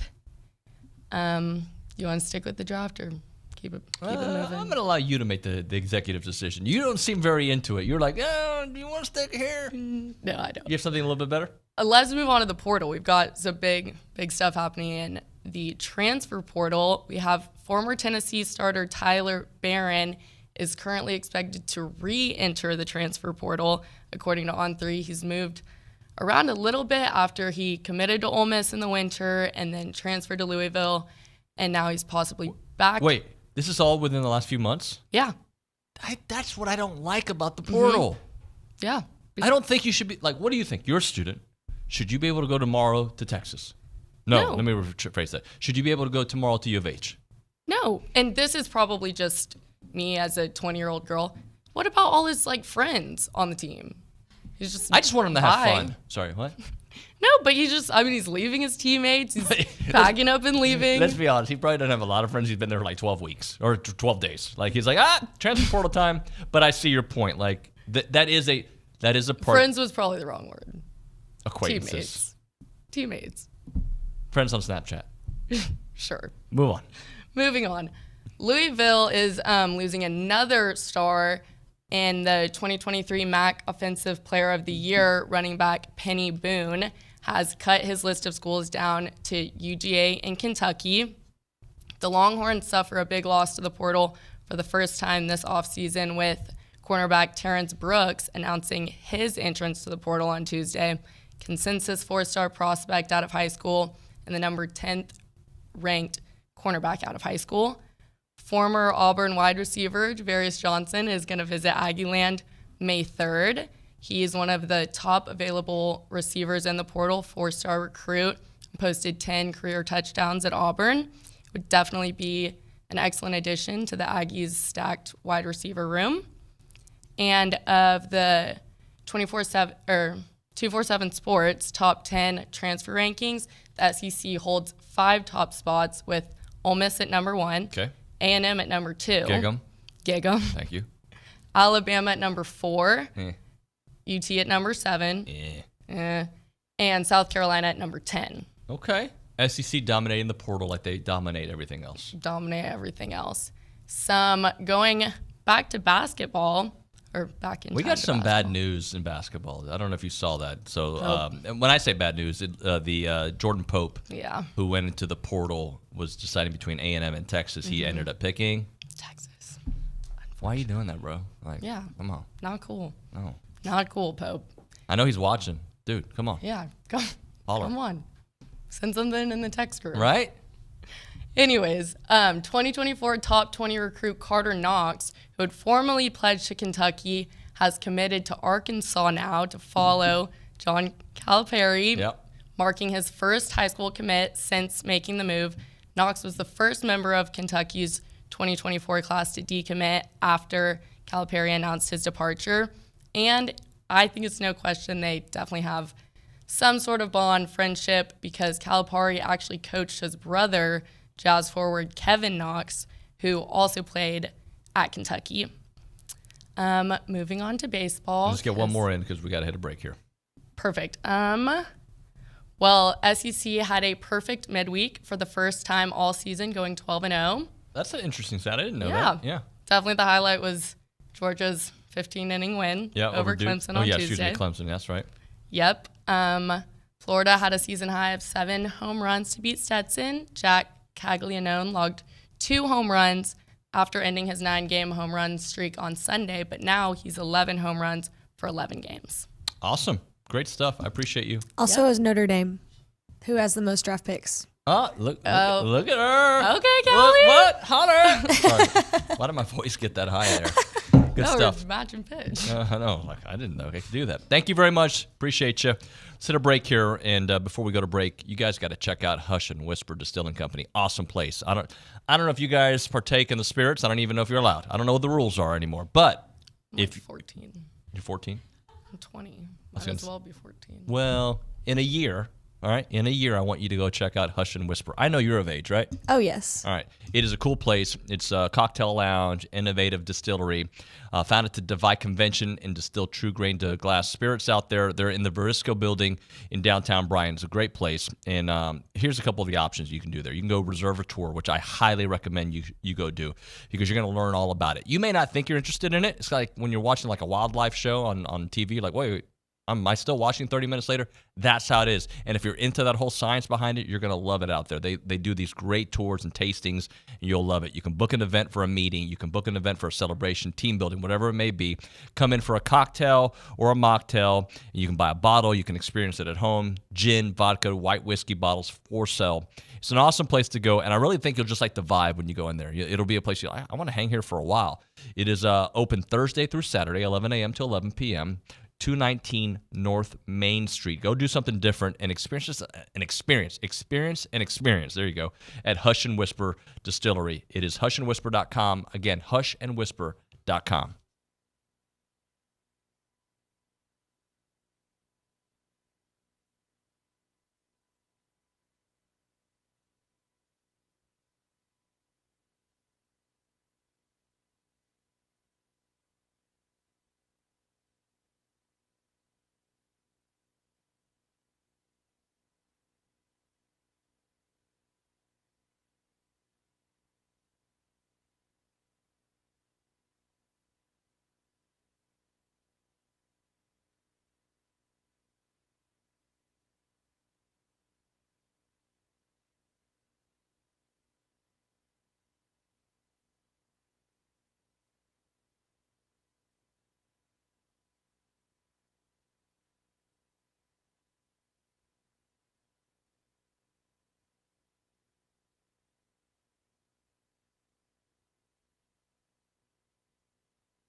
Hey, guys. Pretending like I didn't know I was on the air. It's TexAgs Radio, presented by David Gardner's Jewelers, Rollo Insurance Studio. It is time to go around college athletics, and that is brought to you by Milliken Reserve, a College Station community featuring homes, trails, farms, and wide open spaces with a mission to build a healthy community around nature. Take part in the Milliken Reserve community with a Conservancy membership. You can learn more at millikenreserve.com. Let's go to the hotline. We're joined by AT, Aaron Torres, from Aaron Torres Online and Fox Sports Radio. AT, good morning, sir. David Nuño, good morning. Great intro. Got me hyped. Ready for the draft tonight. Ready for life in May and June when it slows down. But I'm good, man. How are you? I'm good. So I'm glad you brought up the draft. Maybe I need somebody to talk me into being excited about the draft because I just don't care this year. It's weird. Like, I care. I'm gonna watch. I'm gonna have it on. But like, it used to be a lot of appointment viewing for me. And we've kind of talked about it on the show. There's some people that are all, and OB said it kind of depends where your team is picking. Maybe so. Maybe there's not as much intrigue because we know who's going number one. You know. But, the Texans are so good that I don't even need to pay attention to the draft. We're going to win the AFC South in a million games. Pretty much. Because that's what I heard right there. That's pretty much what I heard. So it feels like we're the Patriots under Tom Brady and Bill Belichick. That's what it feels like, right? Like that's who the Texans are now. Oh yeah.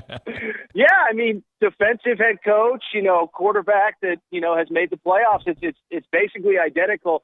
I'll say this, David, and, I don't know if it's just, and you and I have talked about this, is when you're a kid, you're a fan and you're fired up and Caleb's my guy, Jaden Daniels my guy. I think where I'm at, I do love like the evolution of seeing these guys go from college players to pros. You know what I think part of it might be is I like, with anything to have, really strong opinions, whatever it is, even something I don't really care about, like the NBA playoffs. It's like, I believe in Jokic, whatever.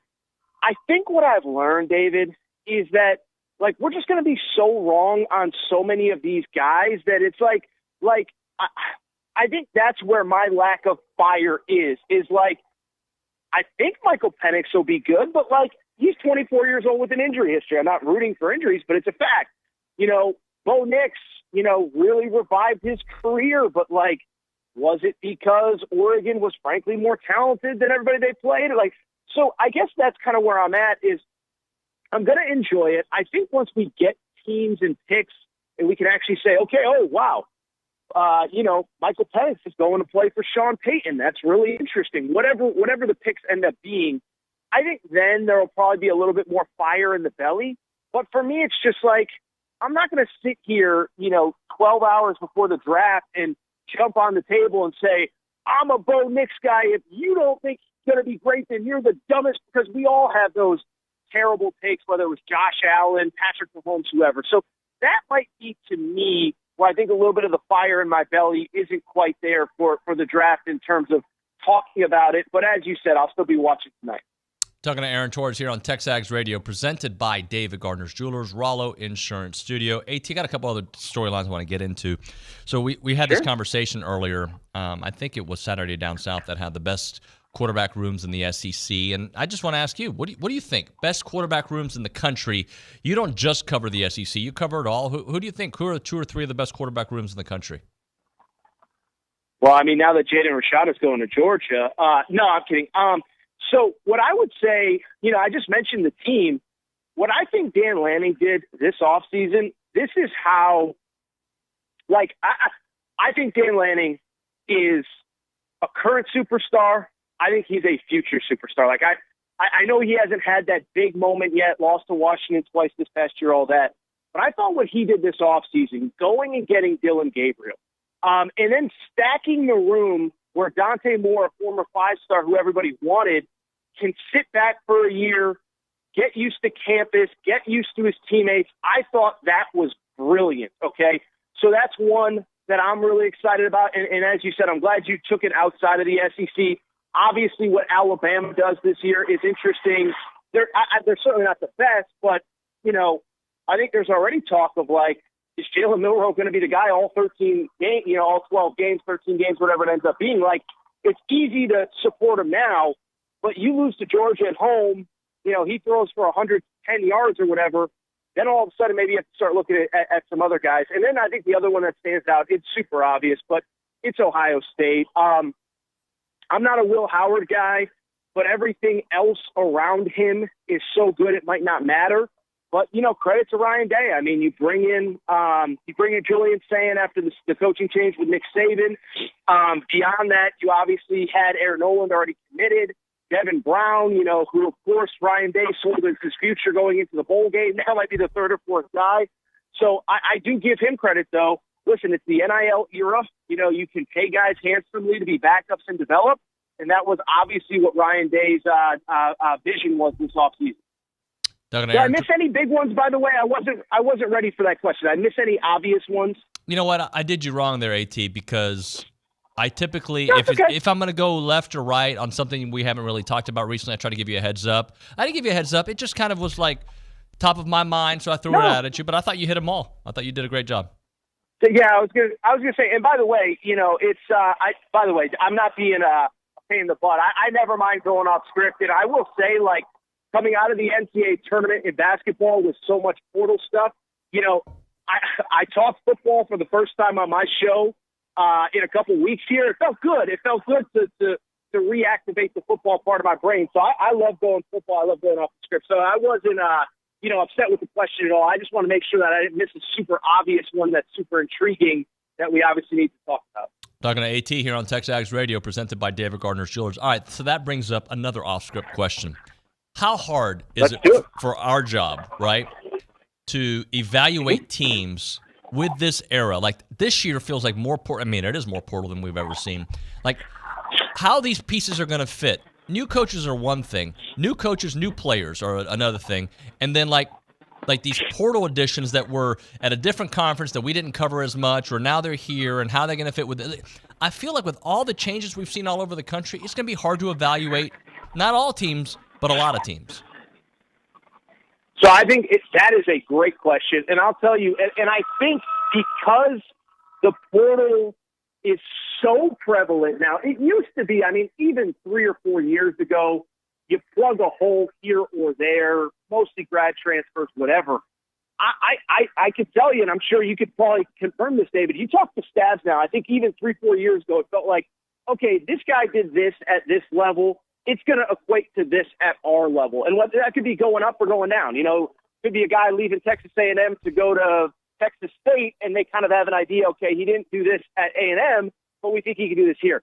Now, I do think it's a little bit like shooting fish in a barrel. Like, you're just going to hit some, you're going to miss some.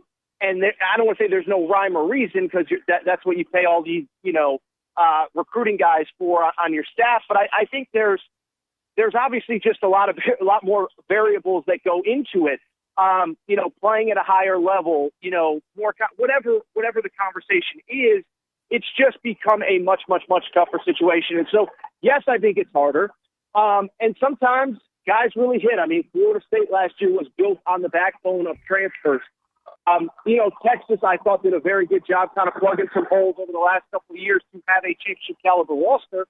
But then, there's places that it missed. I mean, obviously, I don't think you can say LSU was a failure by any stretch, but, they've gone portal heavy to kind of rebuild that roster. It didn't work. Colorado obviously speaks for itself. USC certainly speaks for itself. So it's just, to answer your question, I know I've gone long on it, but it is harder than ever at this time of year to really figure out what teams have, because of all of the moving pieces both ways, both coming in, but then also going out as well. Talking to Aaron Torres here on TexAgs Radio. AT, I saw that I think you retweeted this, and I'm just going to bring it out. So former USC wide receiver Kyle Ford transferred last year to UCLA. Yeah. Now he's transferring back, which I don't have a problem with that, by the way. Like, he realized he made a mistake or whatever, but it's just one of those other things that, like, and then there's other examples. Was it the Tennessee player that I heard about earlier that has transferred 3 times in the last 3 months? Like, they got to get a handle on this. I don't have a problem from going from USC to UCLA back to USC because you made a mistake, but, like, 3 schools in a semester I do have a problem with. Well, and this is the part, and whenever, smart people try to say this, you get shouted down on social media as being, racist, or you're trying to hold back the kids or whatever. But, like, people make fun of me when I say this. Like, there is an academic component to all of this. And, we're seeing guys now in this portal era, 3 schools in 4 years, 4 schools in 5 years. I thought it was interesting. I read an article by Andy Staples this week. Jeff Sims, who began his career at Georgia Tech, went to Nebraska. He actually transferred back to Georgia Tech basically to get his credits in order so that he could be a grad transfer this offseason. And one, credit to Georgia Tech for doing right by him. No, I take that back. He actually paid his own way, so I don't want to undersell his role in it. But it's like, this is the thing that nobody talks about. You have all these guys going to 3 schools in 4 years, 4 schools in 5 years, whatever. You're going to have a lot of guys that at the end of it don't graduate. And as we know, the number of guys that make enough money playing professional sports, even at the highest levels of football and basketball, it's a pinprick of guys that make enough to basically, support their families for an entire year. So I do think this is something we have to get our arms around. I know anytime you say it, the idiots on social media, oh, you don't really care about the kids. You're protecting the coaches. No. But it's like, come on, 4 schools in 5 years, 5 schools in 6 years, whatever it is. It's like, and by the way, this is happening. It's not like I'm making this up. And I do think to a degree we have to get our arms around it. The problem, of course, is under the current system, anytime the NCAA tries to put a rule in place, somebody hires a lawyer, they sue, the media gets behind it. And so I think we need a little bit of a better system in place here. AT, last thing for you. JJ Redick, your dear friend, looks like he's interviewed with the Charlotte Hornets. Your thoughts on that as a guy that I think the media has him being in the media has allowed us to see how good of a basketball mind he is. Well, and let me say this, and I since, everybody knows that Redick and Torres, now that there's no real rivalries in sports anymore because players change so much, Torres and Redick is one of the big rivalries that everybody really wraps their arms around. But I'll say this is that, I do think the media space can help guys. I mean, not even like, a Doc Rivers or whoever, but like, listen, a guy that I used to know back in the day from my college days was Dan Orlovsky. And I think he used the media to kind of show people, hey, I kind of get this sport maybe at a higher level than a lot of people. And I think there are people that are interested in hiring him either in a front office role, a head coaching role, or whatever, because of what he's done. Obviously, Jeff Saturday speaks for itself. So, I'm not the hugest J.J. Redick guy, but I don't think there's any doubt that he articulates the sport of basketball really well, has had success doing it. And now, we'll see if it one day leads to a head coaching opportunity for him. AT, great stuff. Thank you, sir. Thank you, David. We'll talk soon. Have a great day. You too, buddy. Aaron Torres there, Aaron Torres Online. We'll hit a break here. A moment for Caldwell Country Chevrolet. You can find them at Highway 21 in Caldwell, online, CaldwellCountryChevrolet.com. It's a great place to go when you're looking for a vehicle. Look, start your search online, obviously. I recommend looking into several sites, but you better bookmark it or whatever you need to do to remember to go to CaldwellCountryChevrolet.com to look there. You'll see the cars that they have on the lot. If you go in person, you're going to be blown away by the entire experience. That is a guarantee. I feel like George Zimmer saying that, but I guarantee it. You go there, you're going to love the vehicles. You're going to like the pricing. You're going to like the trade-in value you're going to get. And you're going to like the entire experience afterwards, right? Because they take care of their customers. That's what they're known for. Buying a car is a very stressful process, so make sure you buy it from somebody that you can trust, somebody who takes care of people in the Brazos Valley, somebody who's a proud supporter of Aggie athletics, and somebody who's been doing it for a long, long time. That's why you need to go to Caldwell Country Chevrolet. You can evaluate it. You can look at the other places, but I'm telling you, when you kind of look at the entire body of work and you look at the experience itself, you're going to say it's top-notch. 15-minute drive, Brian Caldwell, short conversation away, but you'll see the difference when you step on the lot and do business with the great people there at Caldwell Country Chevrolet. They're on Highway 21 in Caldwell and online, CaldwellCountryChevrolet.com.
All right, we're back here at TexAgs Radio, presented by David Gardner's Jewelers Rollo Insurance Studio. So this is going to be a short segment, so let's go straight to the Angry Elephant News in Social Center, Callie Gardner. Yeah, we've got a text from David Edmond, and he says, A-Chain was a victim of Adazio along with Bryce. You say Bryce didn't have the production. Name one single offensive lineman that did produce under Adazio. Just one. It didn't work. I'm not going to be here and be mean, but it didn't work. That's why there were changes, right? Typically you don't make changes when things work. When things don't work, when potential isn't matched or reached, and you see a downward slide, you make changes. And that change a year ago may have saved Jim Bill's job. That's how I see it. May have. Because a healthy quarterback all year, I'm not saying that's why Connor got hurt, but I'm just saying Nuño-isms. All right, we'll hit a break here. When we come back on TexAgs Radio, Chris Taylor will be on the program. He wants to talk spring game. He's going to focus on some wide receivers. We're going to talk a little Colin Klein offense and much more. You're listening to TexAgs Radio, presented by David Gardner's Jewelers in the Rollo Insurance Studio.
All right, everybody. TexAgs Radio presented by David Gardner's Jewelers, Rollo Insurance Studios. So preseason kickoff tickets are going to be going live here very soon. It looks like varsity registration for PKO is open.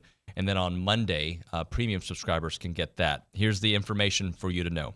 The date's going to be Saturday, July 27th. Okay. Open registration begins on Monday, April 29th. Varsity registration begins on Thursday, April 25th. The title sponsor of this event is going to be Power 5 Financial.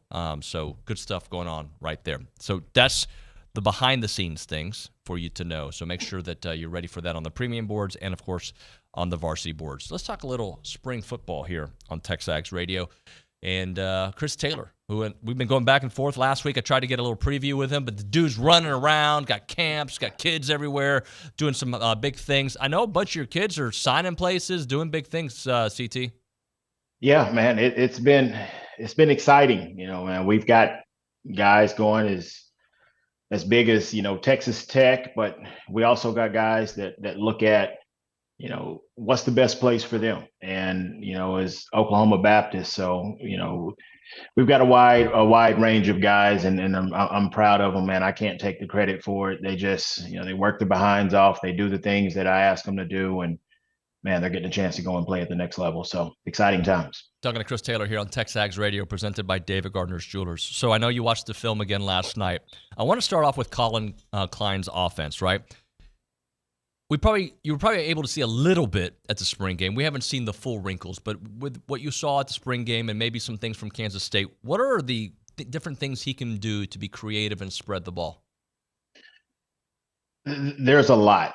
And, you know, when you're looking at a spring game and a spring tape, you know, obviously the whole offense is they're not running the full playbook, and they're not scouting for that team that they're playing the next week, or they're game planning for the team the next week. And so, you know, I think we saw a lot in the spring game of that zone run scheme, and you know, having that RPO game. And, you know, I thought that Reuben Owens and Le'Veon Moss, man, it's exciting to see, because you see in this offense, it's the big play potential, especially in the, you know, from the run game. And those guys, I thought they played really, really well on Saturday, and there's a lot to be excited about. So, you know, obviously you got the guys on the outside, but I think it's all going to hinge on, you know, who's going to be under center.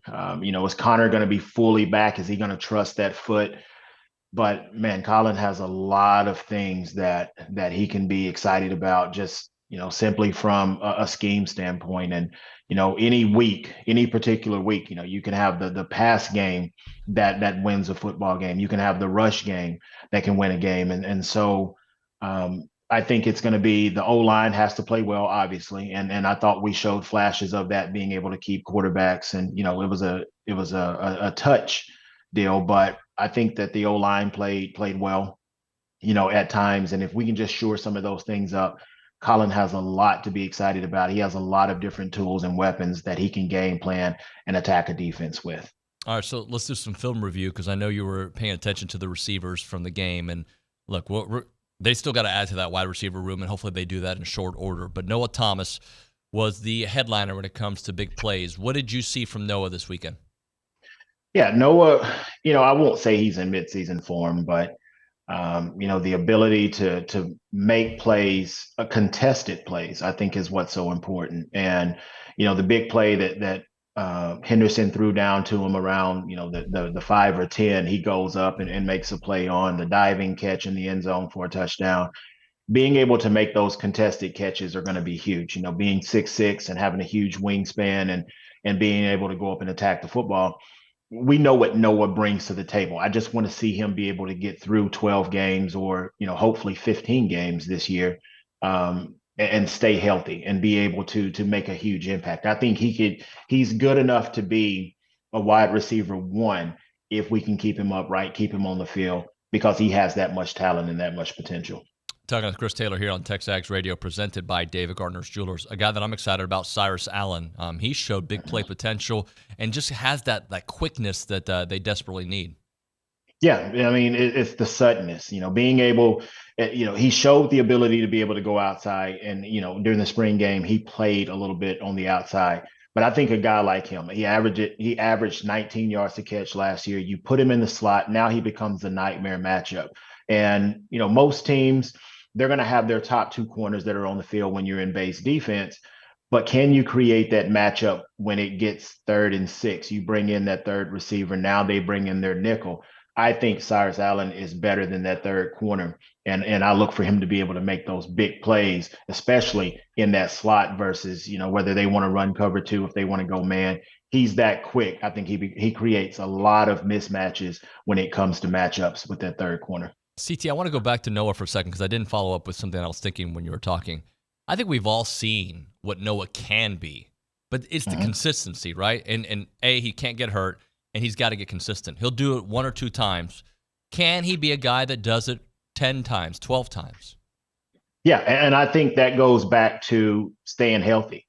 And if he stays healthy, he has shown the ability to be consistent. As I think back, I don't remember a ton of drops that he has had. He's about as sure-handed as they come in that wide receiver room, and he shows the ability. He's that guy that I won't say that he's a burner and he'll take the top off of the defense, but he's in that intermediate to mid-range, that route running, that 12 to 16-yard route running. He's that big target that you're looking for on 3rd down. He has that wide catch radius that he can make those contested catches. So if he stays healthy, I don't worry as much about the consistency as opposed to if he stays healthy, he will make those plays because I think he's talented enough to do it. Talking to Chris Taylor here on TexAgs Radio. So Moose is a guy that we know kind of in the same talk about Noah. When he's good, he's really good. He goes absent sometimes, and part of that might be the system, his issues with Jimbo. But he's a guy that, if he reaches his potential, can be a big play threat for A&M.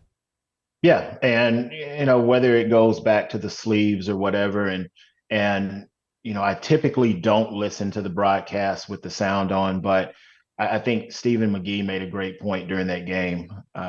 Just the complexity of Jimbo's system, and you wonder sometimes, as a player, you always want to be able to go out and play fast. You want to go and play without thinking. It's just, you're just reacting to the situation. And I think sometimes with how complex that system was and everything that was being asked to do pre-snap and then, adjustment on the run and all of those different things, sometimes you have to scale those things back, make it simple so that guys just go and play fast and they play without thinking. And I think, Moose is one of those guys. Sometimes I think there's a lot that they put out there, but you see the potential that he has, the one-handed catch, and he hurdles at the defender. And then he has the big game against LSU a couple of years back.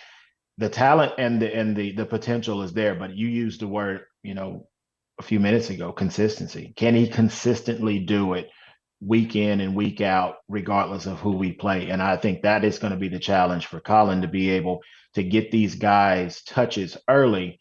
It's always good to get into the flow and the rhythm of the game and do that at an early stage, and you'll see these guys a lot more engaged. It's hard as a receiver to have your first catch midway through the second quarter. You're just not in sync with the game. So if he can get them touches early and get them touches often, I think you see them start to get into a rhythm, and that consistency then comes with it.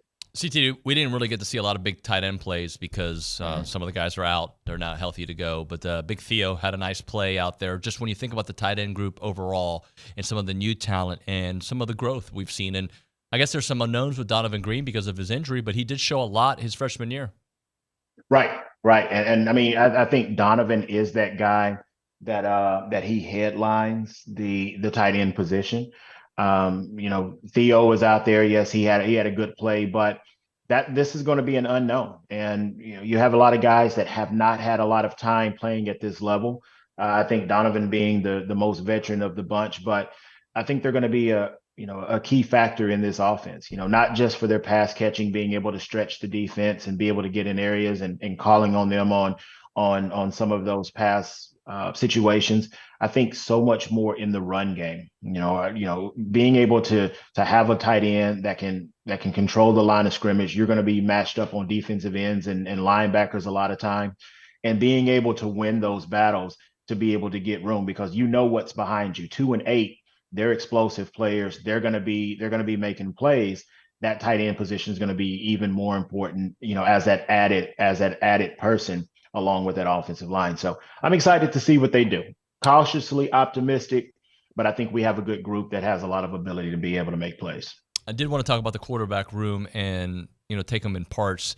Connor, numbers didn't jump out off the page, right? But I don't think that's what the case was. We wanted to see how he moved, how he looked. And I thought, considering where he was and maybe some of the early reports of when he got to spring, I thought he moved okay. Like, I think I'm not worried about how he's going to look in August. So just take Connor first.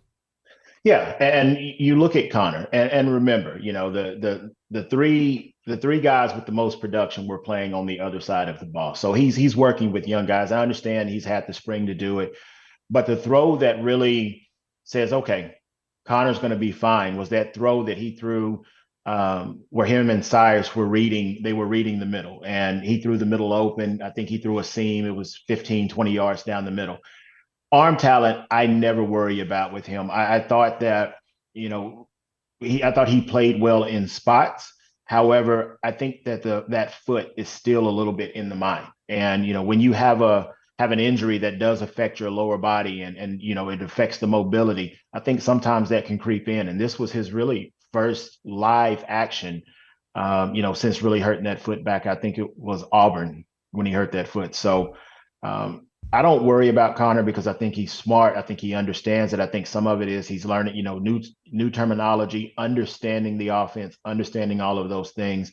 But I don't worry about 15. I think that as he gets healthier throughout the summer, he'll trust that foot more, and you'll see him put up big numbers this fall. CT, Marcel Reed, Jalen Henderson, man, like I don't know if they're the top 5 quarterback rooms in the country because of the lack of times we've seen them on the field altogether, right? We still got Connor at just 8 starts. Jalen Henderson played really strong at the end of last year. Marcel Reed was awesome in the bowl game. But, man, I watch those guys on film, and I'm like, I really think that these dudes have something. Yeah, and, I mean, I think it's a gift and it's a curse because you have 3 guys that are super talented, and Marcel Reed he's quickly become a favorite of mine. Obviously coming in 61 yards in the bowl game, but then some of the throws that he was able to make in the spring game. And I mean, it's the ability to be able to manipulate the pocket. I know sometimes that, we sit and watch and like, well, why is he moving and getting out of the pocket and doing those things? But I remember one throw that he threw to Noah where you thought that he should have stayed in the pocket, but he moved just a little bit to make that throw a little bit easier, put it right on Noah's face. He was able to turn upfield and get extra yards. Those are the small things that you see that sometimes goes unrecognized as we're watching the game. But, man, I think the kid is super athletic. He's got a live arm. I think he's smart, and I think he has a super high ceiling. So I love Marcel Reed.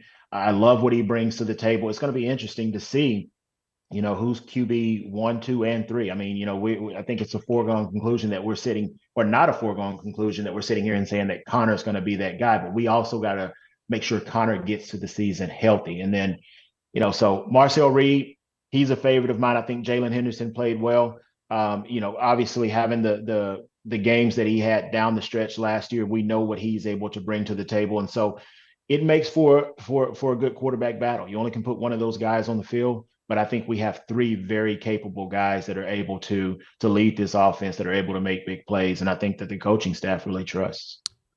I think Le'Veon Moss is one of these guys that has shown he can do it. And look, again, I'm not going to read so much into a spring game, but he looked bigger, faster, stronger, man. Am I right? He looked huge. I was watching him walk back to the huddle. I was like, I don't remember this guy being this big, but I guess that's SEC football. I don't know what they're feeding some of these guys these days, but I mean, he looks every bit of 220. I'm not sure how much he weighs, but man, he looks quick. He looks explosive. He's decisive in his cuts. He's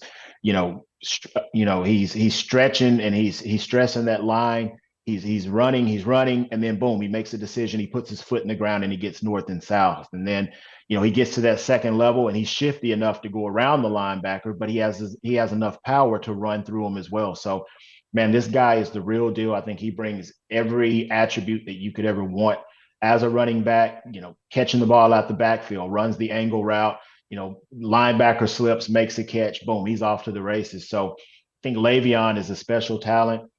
But man, that the guy that was on the other team, Reuben Owens, I think he's just as special. And that's a luxury that Colin has, with being an offensive coordinator. So I don't envy him, but I know that he has a ton of things that he can do to be able to put the ball and really highlight and really feature, a certain player on any given week. So man, I think it's a testament to how we've recruited. But then it's going to be very interesting to see how this new coaching staff and how Colin Klein utilizes everybody to get balls and get the touches in their hands. And we're forgetting about Amari Daniels, who's still around. Mm-hmm. And it brings up this interesting point. We had Tom Hart on the show Tuesday, and he was talking about how Lane Kiffin did not put out a 2 deep, a 3 deep, nothing, no depth chart, right? And part of the reasoning behind it is kids know who's getting the 1s, who's getting the 2s, right? And sometimes you got to kind of mix it up so they don't know who's getting the 1s and 2s until the portal is through. Can you talk a little bit about that? Like, you didn't have to deal with that. But, like, in this world that you can transfer 2, 3, 4, 86 times if you want. Like, you can transfer as much as you want, right? Like, I'm going to sample this for a little. I want to live in College Station for a few weeks. Let's see how it goes. Like, in that world, how smart and brilliant that really is. I may not like the dude. I may like that tactic, but it works.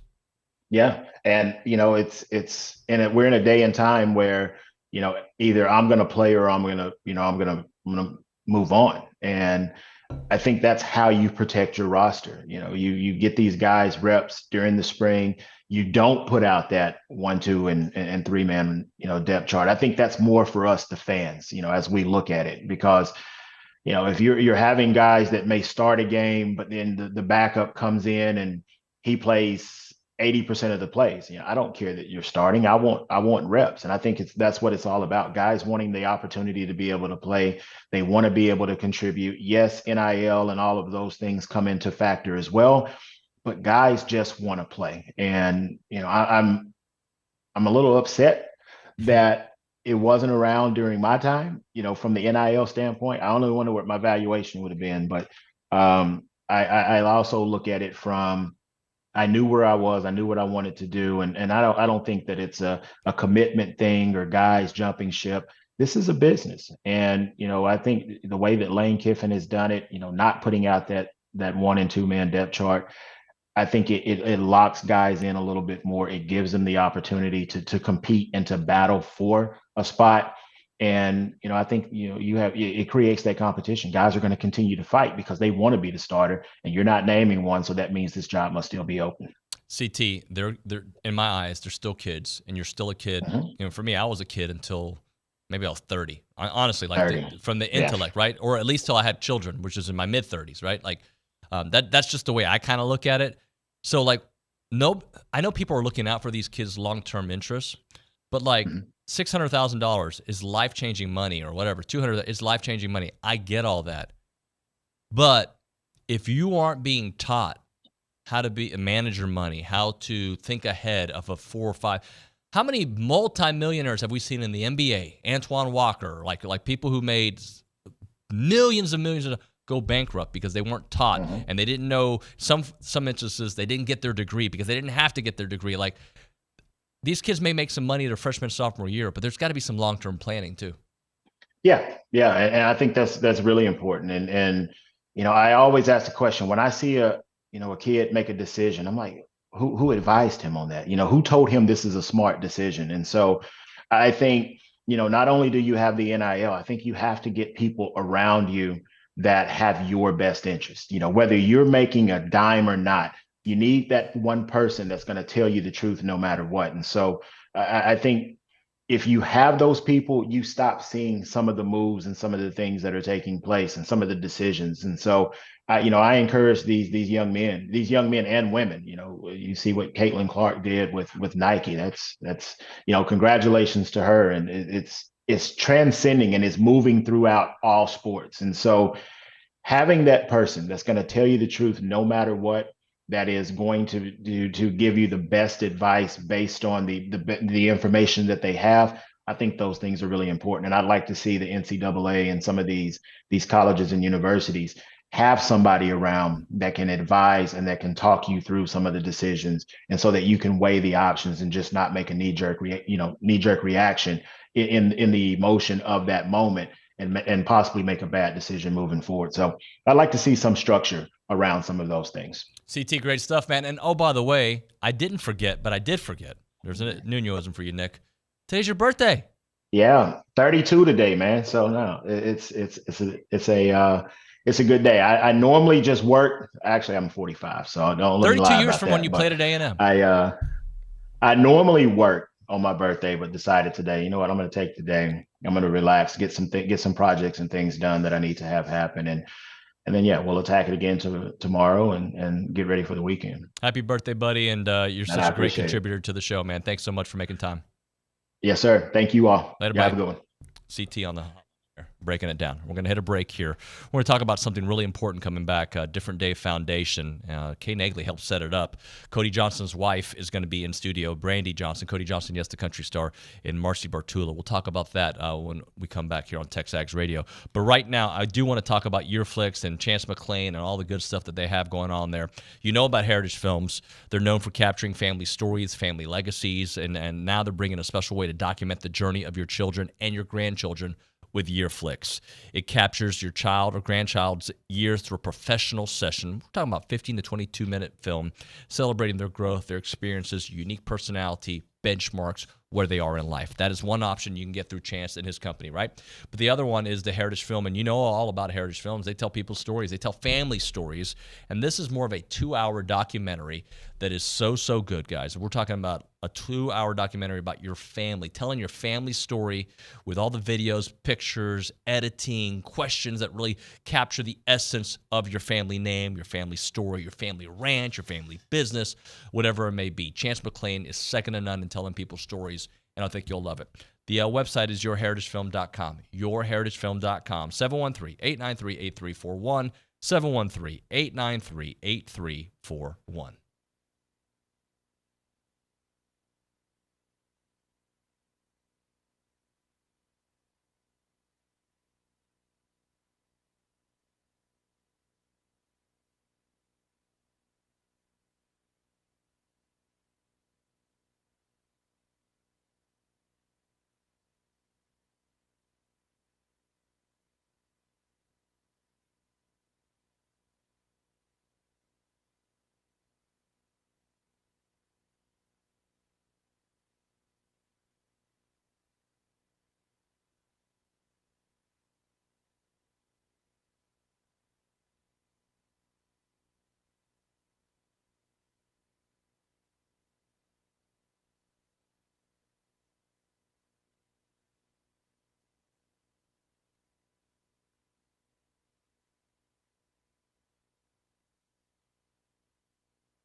Hey everyone, TexAgs Radio presented by David Gardner's Jewelers, Rollo Insurance Studio. So Kay Nagley's in studio. You got a very special presentation that we're going to do here on the program. I'll set it up a little bit. Different Day Foundation is a nonprofit organization serving Bryan College Station community and beyond. They serve as a beacon of hope for women survivors seeking recovery and healing from prostitution, trafficking, and addiction. And we got a few guests in the studio, Marcy Bartula and Brandy Johnson. And Kay, kind of help. Welcome, by the way. Thank you for coming in. Thanks for having us. Kay, help us kind of understand what's going on here, because you're involved in a project and this is you're bringing attention to something very, very important. Yeah, so I'm a senior comm major here at A&M, and in one of my comm classes, we were tasked with helping a nonprofit in the BCS area, just in pursuit of finding a solution, but also helping promote that nonprofit's mission. So one of my group members, Kaylin, shout out Kaylin, she works with y'all through a Stage Left boutique. So she was like, this would be great, something to do. And then we were thinking of how could we help promote it? I'm like, oh, I work at TexAgs. I work at TexAgs Radio. So I was like, this is a perfect opportunity to have y'all on and get to share more information about it. So just, I guess, Brandy, started off with you. Just tell us about Different Day. I read a little bit of but give us more depth on why you started, how it started, and what's happening. Okay, so, probably about 6 or 7 years ago, my husband and I got involved in a ministry in Belize that was building safe houses for women coming out of trafficking. A lot of times they were being trafficked by their families, and so whenever they would get pregnant, they would have these spaces to go, and they would teach them how to sew and create this ability to have gainful employment. And then that conversation transitioned into me talking to one of my best friends, Marcy, who actually, her husband plays fiddle for my husband, so we're all kind of connected in that space. And so I went to her and I said, hey, how can we get local with this? Like, dream big, do this thing. And she did, and we got behind it, and it has been absolutely incredible. Yes. Marcy, tell us a little bit about, like, we were talking at the break about how this is prevalent everywhere. Yes. You could live in a small community Yes. and you think, this doesn't happen here. It can happen here. It can happen in social media. It can happen in your backyard. It can happen anywhere. Yes, that's correct. Grooming from traffickers is really, it's so fast. I mean, I've had cases where kids were being groomed on Roblox or, Pinterest, things that you just would not even think of, so there's a lot of risk out there with social media. But what I kept seeing in our community was a gap in housing. So, we have a lot of amazing agencies in the area that can help recover. But the biggest problem was after we recover, where do we have the healing start, And so when Brandy and Cody came to me and said, hey, let's do something about this, we did. I mean, we took that call to action and said, we need to fill a gap here in our community, and that's what we did. Yeah, so Stage Left is the boutique in Bryan that y'all built, and where 100% of the proceeds go to Different Day, where survivors are obviously on their healing journey. Just tell us what inspired this idea to have the boutique and donate all the funds to Different Day. Oh my gosh, so it really happened so organically, honestly. We just did a fundraiser, our very first fundraiser, get our feet wet, get out there. And when we did that, we just did kind of like a closet swap. That's what our vision was. Everyone bring clothes and everyone swaps clothes and we just have a great time. Well, the outpour of support from the community is what kind of started this Stage Left piece, because we had over $32,000 worth of clothes donated, plus donations. So we had the surplus of clothes. We were thinking, what are we going to do with all these? Originally, we were going to start with just a candle, making candles, and that was it. So God had a different plan for us. So Brandy had the idea. She goes, why don't we do a resale shop? And so that's how it all started. Just one little fundraiser with amazing support from the community. Brandy, can you talk to us a little bit about the survivors and how you've impacted them, but they've also impacted you? Oh my gosh. I think that I've probably done a complete 180 in the last year, and having contact with their survivors and watching them. I'm just so inspired by their journey and by their drive, and honestly, just the ability to walk with them through this and to understand that it's not about us at all. We can't save anyone. They have to save themselves. We provide the resources, we provide this sanctuary and the security, but it's something that they have to pick. And it's so admirable to watch these women pick themselves up and walk through this journey and be so courageous. I mean, it's a life-changing experience for us, for sure. Yeah, wives of successful men, obviously. How have y'all managed just the workload throughout this whole process, and then how supportive have they been of this entire thing? Oh, we have adrenal fatigue. No, it has been a labor of love for sure, but God sustained us. I mean, it's really not our strength. It's him working through us. And then our husbands are amazing. They're super supportive. I mean, they travel a lot. And so I think that that's kind of made us stronger too over the past 10 to 12 years. I mean, we've already been doing this. And so for us to be able to be in a community together and then supporting other women, I think it just makes us stronger on the backside. Mm-hmm. Marcy, what are some steps that people can take to decrease the number of sex trafficking that happens in all of the state? Or are there any things that we can be watching out for as a community? I think, being aware that, human trafficking, it does happen right under our noses. I think one of our partner agencies that we worked with, they saw over 100 cases last year. And that's pretty big for our little area. Mm-hmm. We are in the middle of a hub. So we are in the middle of Dallas, Houston, and Austin. And so that brings a lot of, I hate to use the word business, but it is, business for traffickers in our area. Mm-hmm. And so I think the things that we need to be, looking for, especially with younger youth, because we're seeing that 18 to 22 is really the most vulnerable. And that's what human traffickers, they prey on, is those vulnerabilities. So, if you have someone who might be homeless, well, let me give you a house.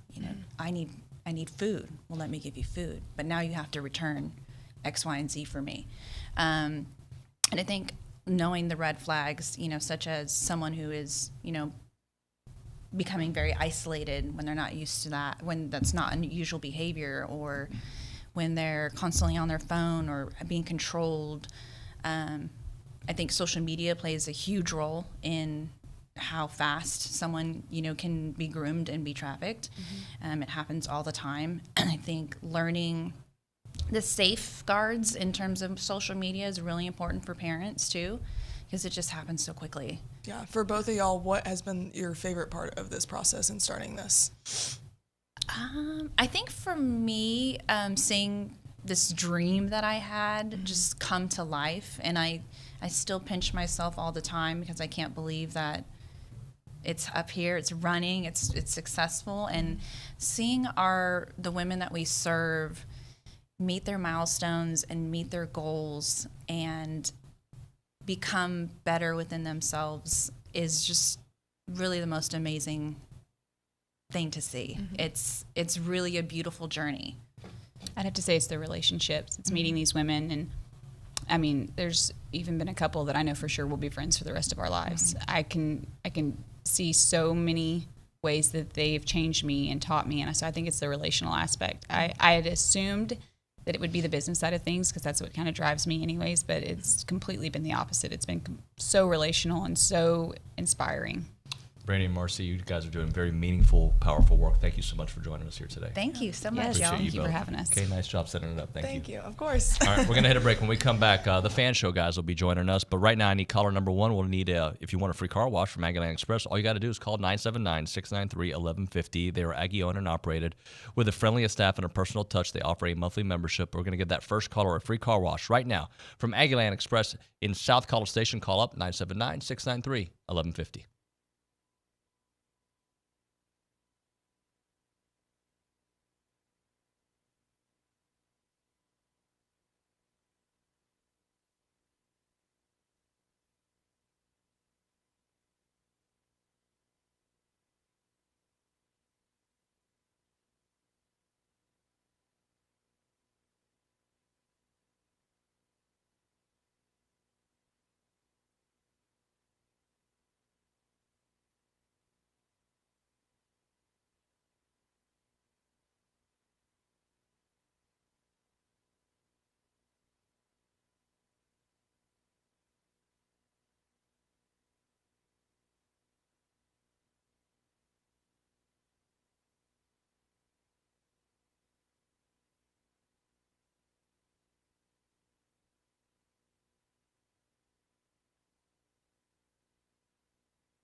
All right, so I've got to apologize for everybody. We're doing the fan show. Presented by Gerard Construction. Custom home builders for the Brazos Valley since 2002. They don't just build homes, they build relationships. Learn more at gerard-construction.com. We've got I was about to call you Michael Browning. This is a fraternity brother of mine. Wow. Hello, Matt Browning. I'm here. And for the first time, Jason Rollo in the chair. Absolutely. Two guys that I know have hot sports takes on everything Aggie related. Am I right about that? That's true. That's true. Yeah. All right, so we're going to start off with you, okay? Okay. And I'm going to allow Callie to ask the opening question because we asked the same question of every one of our guests. Callie, you got it? Yeah, I do. Tell us what's on your mind. What's on my mind? Well, normally I would say football. I love college football. Yeah. Think about it all the time. But how can you not talk about baseball right now? I mean, the baseball team, how fun is our baseball team? They are number one in the country. They can hit, they can pitch, and we believe. I do. That's true. What do you think? That's What's true. on your mind? So that's isn't it wild that the spring game was this weekend, and the first thing we were all talking about still baseball. Yeah. That's how good this team is. That's how fun this team is to watch, and it's been an absolute blast to watch them. I actually said this. I was like, going into this weekend, you get. And I get it. It's that BAS that some people still have. I'm not going to say I have it, but you finally get ranked number one, and but you're going on the road to play a ranked, scrappy Bama team. There are other teams that would have folded under that first pressure. A Bama team that had beaten number one and number one. Yeah, or number two. Yeah. Scrappy Bama team at home in Tuscaloosa, and you get. And what do? You turn around and you would even get down five runs in the first game and then score, what I think was 18 unanswered and to win both the first two games. And then once the first two games, I will say this, that is one thing about it. Once those first two games are done, you've got the series won. That last game doesn't really matter, but we still battled, and I mean, we lost it in the last second, but I mean, it was still a great game to watch, and then come back here Tuesday and play Houston, Houston is pretty good. Yeah. I was there, watched that game. That's a good baseball team. I don't know how we gave up, how we kind of let it go That there. got a little bit scary. We were at the game as well, and it was well in hand by the time we kind of were going to leave just a little bit early, and all of a sudden it came back, and I was like, wait a minute. We finished it up there in the car, but it was we don't need that many runs at the end to scare us. But again, a good team, they held on. Yeah, well, and if you hear Bronny break it down, and Coach Schloss, like they were putting a lot of freshman arms in their test, right? That was happening. Yeah. So don't read into what happened against Bama as the same thing that happened against Houston, right? It's not necessarily a sign of things. Well, and even against Bama, and there was a move that he maybe could have pulled the pitcher a little bit early, but I think he was trying to give the kid a chance, and I think we would have won that game too. The last game would have swept them, but still, he had the series, and I don't blame him. In fact, Coach Schloss, I think he's doing some of that to develop players for later. Right. I mean, he's clearly building for the long end of this thing, which hopefully is, winning in Omaha. Yeah, and I'm excited about this weekend. I think this weekend series is going to be fantastic. It's going to be a fun series to watch. Yeah, it's going to be a lot of offense in this one. Here's a question I usually do for OB, but I'll just ask you, Jason. Okay. What's the name of this studio? God, I forget all the time. I think it's the Rollo Insurance Studio. That's 54 offices in Texas? In Texas, about 53. 53, 62 right. total, yeah. But the headquarters, Aggie Land. Right here? Absolutely. Okay. I real quick, shameless plug. I'm a client of Rollo Insurance. They have all of my business stuff, and we're big fans. They do a fantastic job. Appreciate that very much. As you should be. Hey, so let's talk football. Where's my discount now? Right? TexAgs code TexAgs10 to get that discount. No, I'm kidding. Let's talk about football because obviously baseball is becoming top of mind, which shows how good they are, as you mentioned, Brownie. Yes. But from the spring overall, spring games, spring reports, Jason, what is? Give me a couple takeaways you've got from this spring. Well, I'll say, I was at the spring game until the very end. I left a little early to go catch some of the baseball game. In fact, I was complaining about the 2%ers when it was raining for leaving, and then later it rained enough that I kind of, got under the cover as well.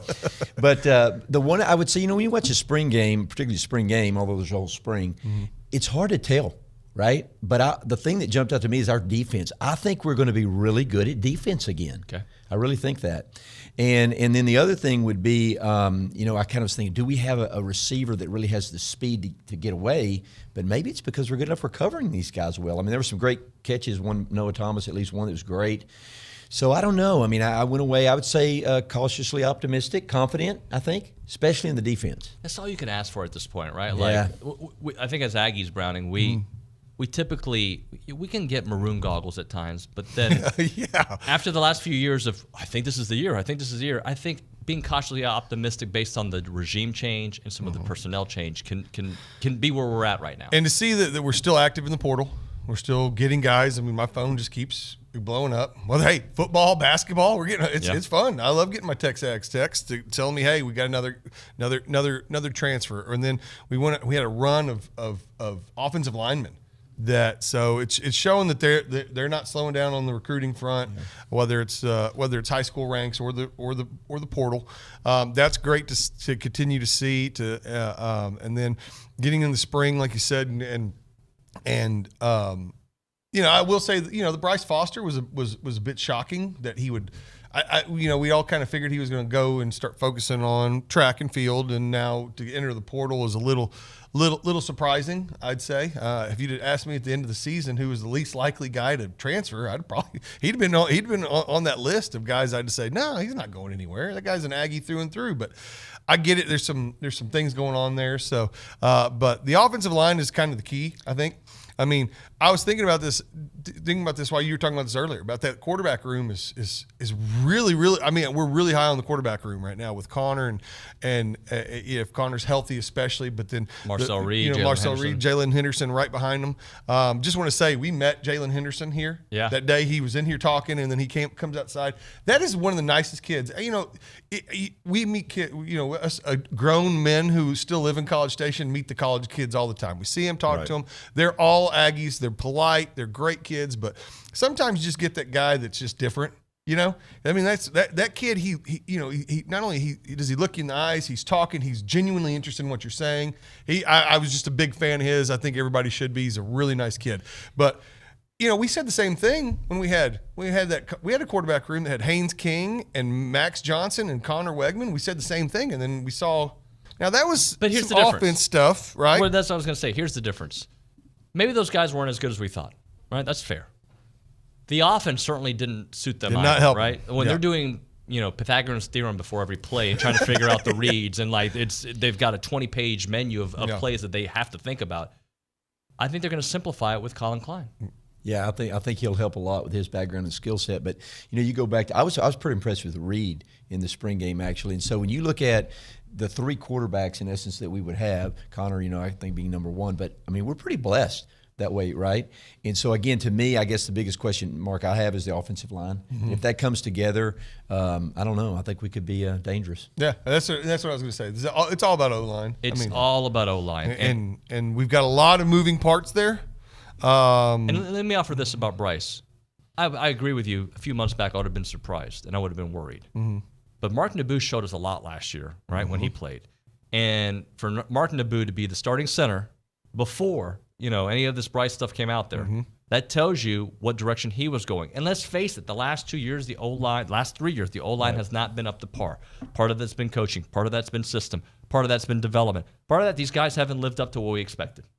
And I'm going to say this, and just maybe a little bit behind the scenes that I know, but I've heard some positive things about maybe the discipline, the commitment, the things that cause me to have some excitement about what maybe is happening here. Yep. That's good. That is good. Very good. Let's do this. Let's hit a break. We're going to come back. I want to go back to baseball for a little bit. We'll probably get back into some other sports.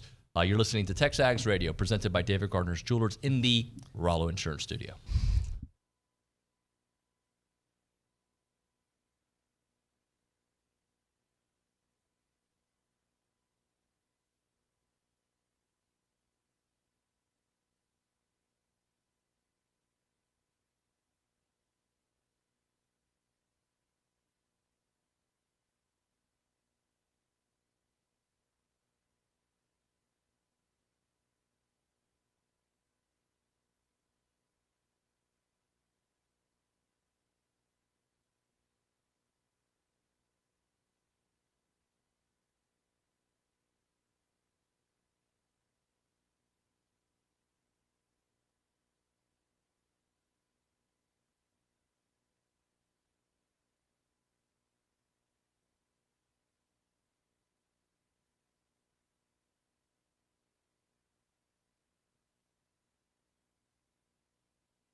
All right, TexAgs Radio presented by David Gardner's Jewelers in the Rollo Insurance Studio. It is the Fan Show presented by Girard Construction. Do want to read this real quick. Mike Evans returning to Aggieland this weekend for his Family Foundation tee-off. You can join him at Big Shots. Great night. There's going to be golf, games, foods, and drinks. Proceeds will go help college scholarships and give back to the community. There are sponsorship opportunities out there. Everything they do is for family first. Children 3 and under are free. If you want to go, text tee-off bash to 76278. That is tee-off bash 76278. All right, Jason Rottle's with us. Matt Browning's with us. Gentlemen, let's talk baseball-wise again. We'll go back to it. How confident, Jason, are you heading into this series against Georgia? I mean, very confident. I think we'll at least win 2 of the 3, possibly sweep them. I mean, why would you not be, right? Mm-hmm. You look at what they've done, their body of work, and again, I'm very, very confident. Yeah, I mean, this is a high-powered offense that we're facing, which is great. But hey, guess who else has a high-powered offense? We do. We have a murderer's row in there. Yeah. I mean, I was actually talking to the kid sitting there. They had a college kid sitting next to me during the game, and I was like, "Where's the weak spot in this batting lineup? There's just not one." And so your ninth batter has over 300. Yeah, it's batting crazy. It is average. wild. And so, I mean, at one point we had 5 runs off 2 hits. So we find ways to score even when the bats aren't going early in that game, right? And so it's going to be an offensive shootout, I think. But I mean, ultimately our pitching is better, and that's genuinely that's typically the key to winning a series. So. All right, it's time to end the day with Double Dave's caller number 12, 979-693-1150. We'll hook you up with your choice of a dozen pepperoni rolls or a large one-topping pizza from Double Dave, serving Aggieland since 1984 with your favorite pizza, your favorite pepperoni rolls, reliable in-house delivery, bringing piping hot goodness straight to your door. Just click on doubledaves.com, and your favorites are on their way. All right, Matt, I'm going to stay with you. Mm-hmm. This spring has been fun, right? We've got number 1 baseball team. We've got a top 10 softball team. Number 1 track team in men's, number 3 in women's. Our women's tennis team could win it all. Our women's golf team could win it all. Our men's golf team's got stones out there as well. Like, we've got a lot of cool stuff. Basketball made the tournament. Basketball made the tournament. Women's is going up. It's a good time at Aggieland for spring sports. It really is. It's been a lot of fun. It's been a blast to watch. We're living up to what this entire athletic program should be. This is what it should look like with the resources and everything that we put into our athletic programs. And you walk around over there and you see those facilities at every single sport. It's really, really impressive. And we should be. This is where we should be, and this is where I hope that we will stay. Always having fun springs where we've got teams competing for SEC and national championships. Jason? Well, I mean, we want to continue for basketball to get better. I mean, that was fun, a fun season, I think. I mean, we have season tickets to that. Of course, always football. And then you add baseball, but then the other sports as well that you mentioned, track, tennis, etc. When the Aggies win, we win. Yeah. And so why not just win all the time? That's what's happening. And you mentioned the facilities and the coaches. What does this university not have? Yeah, you can't answer it because they got it. Championship pedigree. Hey, but we're getting there, maybe. Yeah, it's coming. Yeah. That's what we need. Yeah. That's all. That's the get over that hump. You mentioned the battered Aggie syndrome. Well, but we also have that optimism too. Yeah, we always do. So, well, I mean, it's we should with what we have across the street. All the head coaches, all of them, I think, are top notch. I want to ask you this: we got about 2 minutes left on the show. To me, in the last 20 years, I'm sure I'm missing somebody. The 2 most electric Heisman Trophy winners: Reggie Bush, Johnny Manziel. Reggie's getting his trophy back. You guys agree with my line of thinking? Oh yeah, I think he should have had it. I don't think they should have taken it in the first place. I mean, everyone was doing that kind of stuff. His family got caught somehow. But I love that Johnny put his neck out on the line to try to help. And I don't. Hey, I'd like to think it was that Johnny helped him get it back. I choose to believe that. Well, I just, at this point, I'm wondering, are they going to, return money to SMU, from all that? I mean, I don't know. Again, Reggie Bush was amazing to watch back in the day. Clearly talented individual, but I don't know what's true anymore about the game as far as that goes. Clearly, I believe the players should be rewarded money, but I just wish there was a way to do it without it being just crazy all the time. Yeah. Nobody knows what the rules are. Mm-hmm. There are no rules. That's the bad thing, right? Rules. And I'm a freedom guy, so I love that. But at the end of the day, it's kind of be hard to deal with that with discipline if you don't. Well, you have rules and regulations you have to abide by. Oh right? yeah, absolutely. So I don't know, gentlemen, great job. Thank you, David. I'm giving you an A. I'll take it. You're going to be back, my friend. There you go. Thanks. Has there been somebody that I've not brought back? Probably. There probably has been. Yeah, lots of them. But no, this guy's coming back. This is the first time you ever given anybody an A rating. Other than me. I gave you an A. Oh, I get an A every week. But Roy May gets an A. Roy gets an A. Yeah, Roy's good. Hunter Sherliff gets an A. Hunter's good. Yep. Kelly Adams, when he doesn't upset people, gets an A. When he doesn't start with Rangers stuff. Yeah. Well, they won the World Series, so you should probably do that again. Jason. I like the Rangers, but now your A is turning into a B. I'm just kidding. Jason, Matt, thank you very much. Thanks, buddy. All right, that's going to do it for TexAgs Radio here on a Thursday. Tomorrow on the program, I think Greg Olson from ESPN going to be joining us. Billy Lucci will be with us. Olin Buchanan will be with us, and, of course, the Baseball Bunch guys. That and more. Thanks so much for watching and listening. We'll see you mañana.